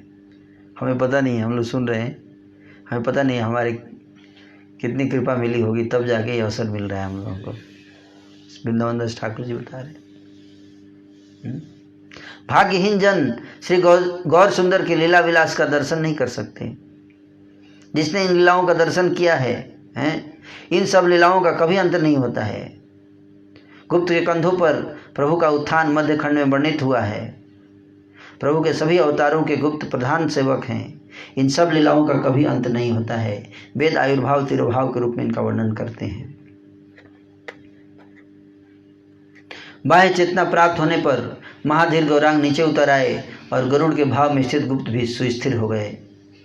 गुप्त के कंधों पर महाप्रभु के आरोहण की यह लीला कथा अत्यंत निगूढ़ है। इसे कोई सहज ही नहीं जान पाता है। मतलब बहुत गूढ़ कथा है, इसको सब लोग नहीं जान पाएंगे। बहुत भाग्य चाहिए तब जाके ये सब कथा समझ में आती है।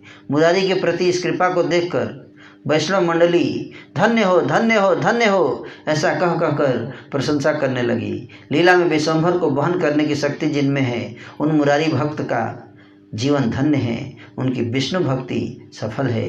इस प्रकार से मुरारी गुप्त की पुण्य कथाएं अनंत हैं। जहाँ जहाँ पर उन्होंने जो जो लीलाएं की हैं वे असंख्य हैं। परम शुद्धमती मुरारी एक दिन मन ही मन अवतारों की स्थितियों के बारे में चिंतन कर रहे थे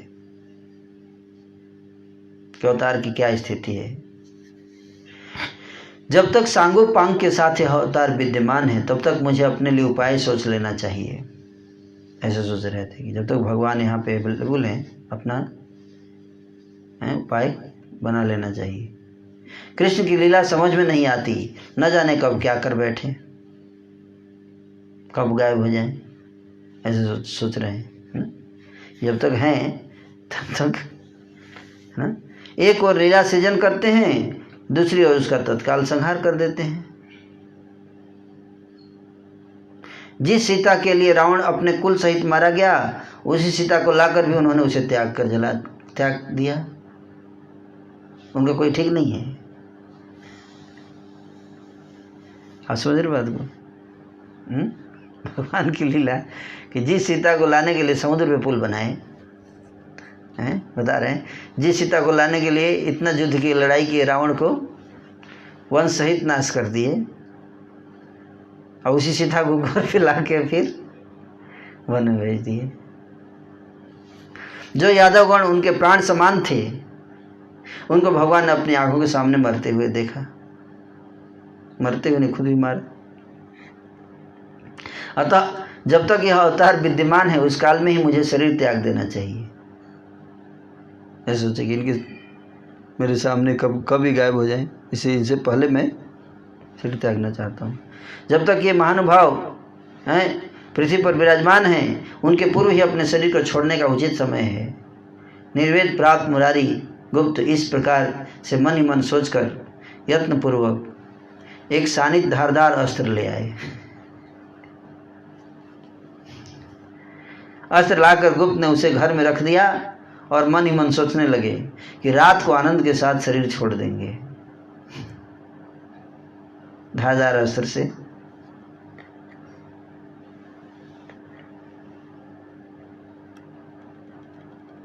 तो शान है ना, पत्थर भी लाए और धारदार अस्त्र भी लाए पत्थर पे।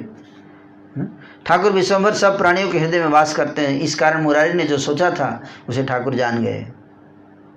चैतन्य महाप्रभु जान गए कि आज रात में इसका प्लान है क्या करने का, सुसाइड।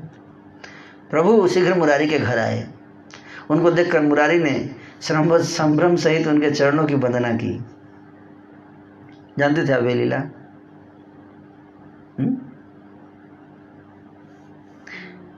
मुरारी के प्रति परम दयावान प्रभु आसन पर विराजमान होकर कृष्ण कथा कहने लगे। मैं भी नहीं जानता था, फर्स्ट टाइम सुन रहा हूँ, पढ़ रहा हूँ, है ना, इतने साल हो गए।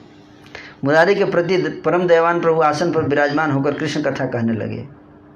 प्रभु ने कहा, गुप्त मेरी बात मानना। गुप्त बोले, प्रभु मेरा यह शरीर आपका है। प्रभु बोले, हैं सत्य है, ये सत्य है कि तुम्हारा शरीर मेरा है, ये सत्य है? गुप्त ने उत्तर दिया, बिल्कुल सत्य है। यह सुनकर प्रभु ने उनके कान में कहा, वो छुरी मुझे दे दो। क्या बोले? कान में बोले, वो छुरी मुझे दे दो। शरीर का त्याग करने के लिए जिस काती को तुमने घर में छिपा कर रखकर मुझे दे दो। वो पूछे ना क्या बोल रहे हैं, समझ में नहीं आ रहा है, आप क्या बोल रहे हैं? इशारे में बोले तो बोले नहीं समझ में आ रहा है, क्या कौन सा छुरी, क्या बात कर रहे हैं आप? बोले वही छुरी जो घर में छिपा कर रखा है रात के लिए। मन में बड़े दुखी होते हुए गुप्त हाय हाय करने लगे। उन्होंने कहा, यह मिथ्या बात आपको किसने बता दी? ये झूठ है, मैंने कुछ छुरी उरी नहीं रखा है। कहाँ रखा है छुरी? किसी ने आपको झूठ बता दिया लगता है। प्रभु ने कहा, मुरारी तुम तो बड़े भोले मालूम होते हो, मुझे दूसरों से जानकारी लेनी पड़ती है, ऐसा कह रहे हो? मैं जानता हूं कि किसने काती बनाई है, छुपाने की बात नहीं है। जिसने बनाया है उसके भी बारे में जानता हूं, छुपाने की तो बात छोड़ो। मैं यह भी जानता हूं कि काती को तुमने कहाँ छुपा रखा है, वो भी बता दूं क्या, या खुद उठा के लाऊं? सभी के अंतर्यामी प्रभु सब कुछ जानते हैं। प्रभु घर के भीतर गए और तेज कटार को लेकर आ गए खुद ही। प्रभु ने कहा, गुप्त तुम्हारा यही व्यवहार है, देखो कैसा व्यवहार कर रहे हो तुम। मेरा क्या दोष है जो मुझे छोड़कर तुम जाना चाहते हो? तुम चले गए तो मेरी क्रीड़ा किसके साथ संपन्न होगी? किससे तुमने ऐसी बुद्धि सीखी है? तुम अभी मुरारी मुझे यह भी भिक्षा दो कि आगे कभी भी ऐसी शिक्षा ग्रहण नहीं करोगे। मेरे को भिक्षा दो कि आगे से कभी ऐसा शिक्षा कोई बोलेगा भी तो नहीं ग्रहण करना है ऐसा शिक्षा। कई लोग सुसाइड करते हैं ना धर्म के नाम पे।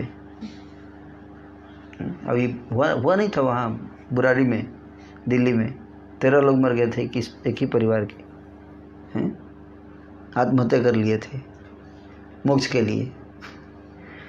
तो महाप्रभु ने बोला कि ये शिक्षा तुमको कहाँ से मिलती है, मैंने तो नहीं दिया है। मतलब इस्कॉन में ये सब नहीं करने का है, महाप्रभु मना कर रहे हैं। बोले आगे कभी ऐसी शिक्षा ग्रहण नहीं करोगे, हैं मुझे वचन दो तुम। मुरारी को गोद में लेते हुए प्रभु विश्वंभर ने उनके हाथों को अपने सिर के ऊपर रखकर कहा, गुप्त मेरी शपथ है मेरी शपथ, जो फिर कभी देह छोड़ने की इच्छा भी करो, शपथ खाओ, मेरी सौगंध है तुम्हारी, मेरी सौगंध खाकर बोलो कि ऐसा नहीं करोगे। व्यस्त होकर मुरारी भूमि पर गिर पड़े, प्रेम जल से प्रभु के चरणों का प्रक्षालन करने लगे। प्रभु के चरणों को पकड़कर सुकृतिवान मुरारी क्रंदन करने लगे। उधर प्रभु श्री सचिनंदन भी गुप्त को अपनी गोद में लेकर रोने लगे। जैसी कृपा प्रभु ने मुरारी पर की, वैसी कृपा पाने की प्रार्थना रमा, ब्रह्मा, अनंत देव और शंकर भी करते रहते हैं। ये सब देवतागण चैतन्य से अलग नहीं हैं। वेद कहते हैं ये सब कृष्ण से अभिन्न हैं। देवता लोग कृष्ण से अभिन्न हैं। वे गौरचंद्र ही शेष देव के रूप में पृथ्वी को धारण करते हैं। वे प्रभु ही चतुर्मुख ब्रह्मा के रूप में सृजन करते हैं। त्रिलोचन रुद्र के रूप में वे गौरचंद्र ही संहार भी करते हैं और अपने मुख से अपना स्तवन भी करते हैं। ये सब देवता चैतन्य से भिन्न नहीं हैं। चैतन्य के साथ उनका कोई भेद नहीं है। ये सब देवगण चैतन्य के चरणों की सेवा करते हैं। गौड़ीय भाष्य सुनिए। श्रुतियों के परस्पर भेद तात्पर्य का मीमांसक वेदांत दर्शन कहता है, सभी देवगण चैतन्य से भिन्न हैं। अचिंत्य भेद अभेद ही वेदांत का तात्पर्य है। सभी देवता एक ही तात्पर्य परक होकर श्री चैतन्य देव की सेवा करते हैं, इसलिए वे सब अभिन्न हैं। सभी देवता भगवान के सेवक नहीं हैं। ऐसी प्रतीति ही भेद की ज्ञापना करती है। श्री चैतन्य की सेवा को छोड़कर देवताओं का दूसरा कोई कार्य नहीं है, इसलिए वे सभी श्री चैतन्य देव के अचिंत्य भेद अभेद प्रकाश स्वरूप हैं। अन्य देवता के सेवक जहाँ श्री चैतन्य के विलास में देवगण का प्रतिकूल विचार करते हैं, वहीं तत्व विरोध दिखाई देता है एवं वेदांत के प्रतिपाद्य अभेद विचार के साथ संघर्ष शुरू हो जाता है। जब वो लोग बोलते हैं कि देवता भगवान चैतन्य से अलग हैं, तब वहाँ से विरोध होता है, शुरू होता है। अन्यथा कोई विरोध नहीं है, सब उनके सेवक हैं, और सेवक हैं तो एक तरह से देखा जाए तो भिन्न अभेद हैं दोनों में। यदि पक्षी भी चैतन्य का नाम लेता है तो वह सचमुच ही चैतन्य के धाम को पहुंच जाएगा। श्री कृष्ण चैतन्य। तो जी पक्षी भी क्या बोल दिए, और पक्षी भी चैतन्य महाप्रभु का नाम लेता है तो कहाँ पहुंच जाएगा, चैतन्य के धाम। इसका श्री चैतन्य महाप्रभु का धाम है। सन्यासी होकर भी जो व्यक्ति गौरचंद्र को नहीं मानते हैं, तो यह जान लेना चाहिए कि वे सब दुष्ट हैं और जन्म जन्म में सत्य वस्तु के दर्शन में अंधे हैं। जैसे बटमार तपस्वियों का वेश धारण कर लेते हैं, उसी प्रकार से निंदक सन्यासी दुराचारी है। निंदक सन्यासियों और बटमार लुटेरों में कोई अंतर नहीं। बटमार मतलब पॉकेट मार जो डाकू चोर जो होते हैं ना, उनको बटमार बोलते हैं। लुटेरा है ना, लुटेरा। तो कई बार लुटेरे क्या करते हैं, सन्यासी का रूप धारण कर लेते, तपस्वी का रूप धारण कर लेते हैं। उसी तरह से कई बार निंदक लोग सन्यासी का रूप धारण कर लेते हैं। जिनको निंदा करने के मन होता है तो सन्यासी का रूप धारण कर लेते हैं, और ब्रह्मचारी का भी, है ना। लेकिन समझना चाहिए कि उनमें और लुटेरों में कोई अंतर नहीं। अगर निंदा कर रहे हैं तो, स्पेशली श्री चैतन्य महाप्रभु की निंदा कर रहा है कोई सन्यासी तो, है ना, बल्कि दोनों में निंदक बड़ा है। बटमार और सन्यासी में कौन ज़्यादा खतरनाक है, ज़्यादा दुष्ट है सन्यासी। अगर वो निंदा कर रहा है तो किसका, स्पेशली श्री चैतन्य महाप्रभु की निंदा कर रहा है तो वेद उन्हें द्रोही कहते हैं। और ये बात वेद लिखने वाले वेद व्यास जी स्वयं बोल रहे हैं।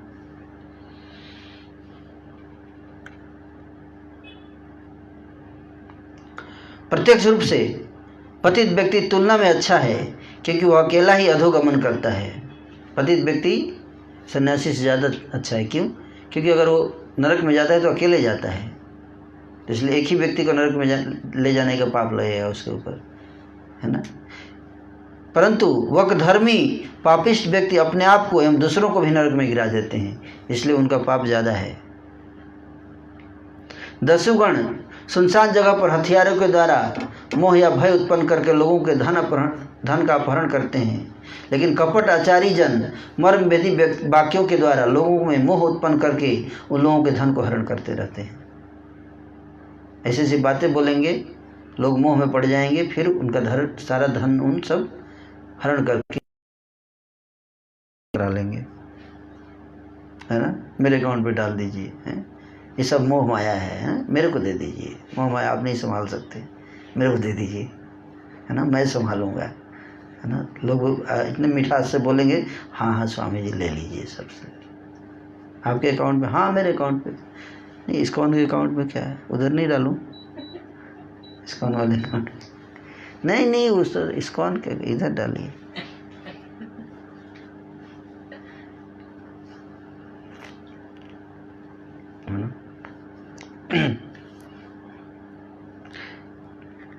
कलिकाल में शूद्रगण तपस्या के वेश को उपजीविका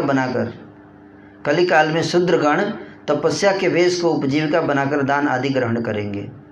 शूद्र टाइप के लोग तपस्वी बन जाएंगे, कलयुग में सन्यासी बन जाएंगे, है ना। ये कहाँ, ये शास्त्र का वर्ण है ना, शास्त्र से कोट कर रहे हैं, है ना। शूद्रा तपो वेशोपजीविनः प्रतिग्रहीष्यति अधर्मज्ञा उत्तमाम आसनम अधरुह्य धर्मम वक्षन्ति। कलयुग के लक्षण बता रहे हैं क्या, कि शूद्रगण जो तपस्या के वेश को उपजीविका बनाकर दान आदि ग्रहण करेंगे, इसलिए भगवान राम ने, आप समझे, तो इसी कारण मारा होगा। Regarding the point, this is the secret, कि सन्यासी का वेश धारण कर, तपस्वी वेश धारण कर रहा होगा, लेकिन उसका मेन पर्पस ये होगा, ऐसे चीटिंग तपस्वी या गुरु, है ना। और धर्म के विषय में कुछ भी न जानने वाले लोग आचार्य के आसन पर अधिरोहण करके धर्म का उपदेश करेंगे कलयुग में। वृंदावन दास ठाकुर जी कहते हैं, तपस्वियों के दर्शनों को लोग भले के लिए आते हैं, परंतु वहाँ साधु निंदा सुनकर वह सर्वनाश को प्राप्त करते हैं। आते हैं साधु संतों के पास इसलिए आते हैं ताकि उनको क्या मिलेगा, धर्म की शिक्षा मिलेगी, लेकिन वहाँ पे आते हैं तो क्या सुनते हैं, एक दूसरे की निंदा, स्पेशली श्री चैतन्य महाप्रभु की निंदा, भगवान के अवतारों की निंदा। तो उससे क्या होता है, सर्वनाश को प्राप्त कर जाएंगे। साधु निंदा श्रवण करने से सुकृति का क्षय होता है। वेद कहते हैं कि इससे जन्म जन्म में अधःपतन होता है। लुटेरा तो केवल एक ही जन्म में मरता है, परंतु निंदा करने वाले का संहार तो क्षण क्षण में जन्म जन्मांतर तक होता रहता है। तो देखिए, बार बार निंदा निंदा निंदा निंदा निंदा निंदा निंदा निंदा निंदा। अतः निंदक सन्यासी और बटमार मतलब लुटेरा, निंदक सन्यासी और लुटेरा, इन दोनों में निंदक सन्यासी लुटेरे से भी अनंत गुना अधिक दुराचारी है। ब्रह्मा से लेकर तृण आदि सब कुछ कृष्ण का ही वैभव है। इसलिए सभी शास्त्र यही कहते हैं कि निंदा करने मात्र से कृष्ण रुष्ट हो जाते हैं। अनिंदक होकर जो एक बार कृष्ण कहता है, कृष्ण उसका सचमुच ही उद्धार कर देते हैं। चारों वेदों का अध्ययन करते हुए भी यदि निंदा करता है कोई, तो वह जन्म जन्म में कुंभी पाक नरक नामक नरक में डूबकर मरता है। भागवत का अध्ययन करके भी किसी किसी की बुद्धि का नाश हो जाता है। ऐसे व्यक्ति नित्यानंद की निंदा करने के कारण सर्वनाश को प्राप्त होते हैं। इस नवद्वीप में गौरचंद्र का प्रकाश हुआ है। उनके इन सब सत्य विलासों को निंदक जन स्वीकार नहीं करते हैं। मेरी यही कामना है कि चैतन्य के चरणों में जिनकी बुद्धि स्थित है, उनका संग ही मुझे जन्म जन्मांतर तक मिलता रहे। जिनकी बुद्धि चैतन्य के चरणों में स्थिर हो गई है, उन्हीं का संग मुझे जन्म जन्मांतर मिलता रहे, यही मेरी कामना है। चैतन्य में भक्ति न रखने वाला पापी पुण्यहीन व्यक्ति यदि अष्ट सिद्धि युक्त भी है, उसके अंदर अष्ट सिद्धि भी है, तभी मैं कभी भी उसका दर्शन करना नहीं चाहता हूँ। अगर वो चैतन्य महाप्रभु को नहीं मानता है, उनमें भक्ति नहीं है उसकी, चाहे उसके पास अष्ट सिद्धि क्यों ना हो, उसका दर्शन नहीं करने का है। मुरारी गुप्त को सांत्वना प्रदान करके प्रभु हर्ष के साथ अपने घर की ओर चल दिए। इस प्रकार मुरारी गुप्त के महान अनुभवों का मैं क्या वर्णन करूं। उनका प्रभाव तो स्वयं ही प्रकाशमान है। नित्यानंद प्रभु के श्रीमुख से ही मैंने वैष्णवों के तथ्य एवं महात्म्य के बारे में कुछ सुना है। जन्म जन्म में नित्यानंद मेरे स्वामी हों, जिनकी कृपा से मेरी चैतन्य में रति उत्पन्न हुई है। जगन्नाथ मिश्र के नंदन श्री गौर सुंदर की जय हो, जय हो। आपके नित्यानंद मेरे प्राण धन बन जाएं, विश्वभर मेरे प्राणनाथ के जीवन स्वरूप हैं। यही मेरे लिए बड़े भरोसे की बात है। इसी को मैं सदैव अपने हृदय में धारण किए रहता हूँ। श्री कृष्ण चैतन्य तथा श्री नित्यानंद चांद जिनके जीवन हैं, वे वृंदावन दास उनके जुगल चरणों में उनके महिमा का गान कर रहे हैं।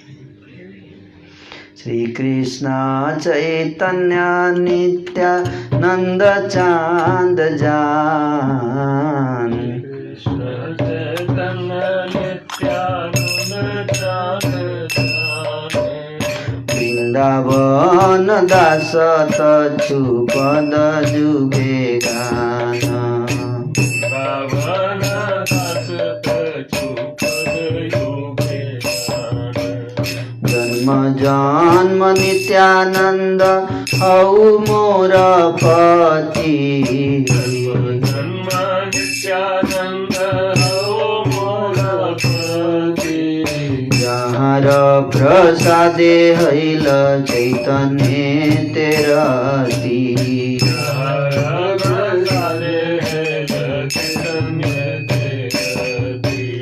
जय जय जगन्नाथ मिश्रेरानंदन, जय जगन्नाथ मिश्रेरानंदन, तुर नित्यानंद मोर प्राण धन, मोर नित्यानंद मोर प्राण मोर प्राणनाथेरा जीवन विश्वम्भर,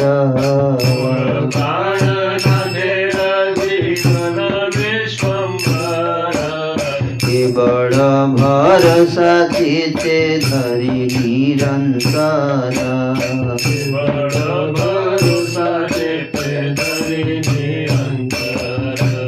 जय जय श्री चैतन्य जय नित्यानंद, जय जय श्री चैतन्य जय नित्यानंद, जय द्वैत चंद्र जय गौर भक्तवृंद, जय द्वैत चंद्र जय गौर भक्तवृंद, हरि बोल हरि बोल हरि बोल गौर हरि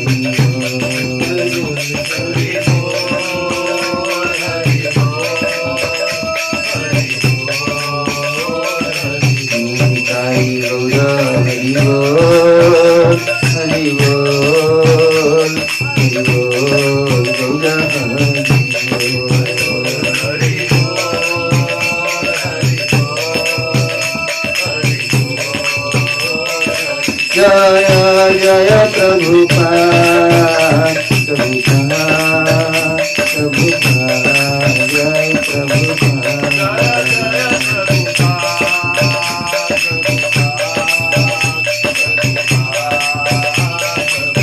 जय प्रभुपाद प्रभुपाद प्रभुपाद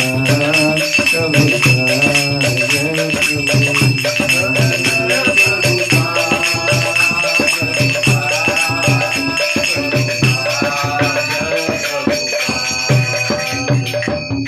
इस प्रकार से श्री चैतन्य भागवत के 20वां अध्याय समाप्त हुआ।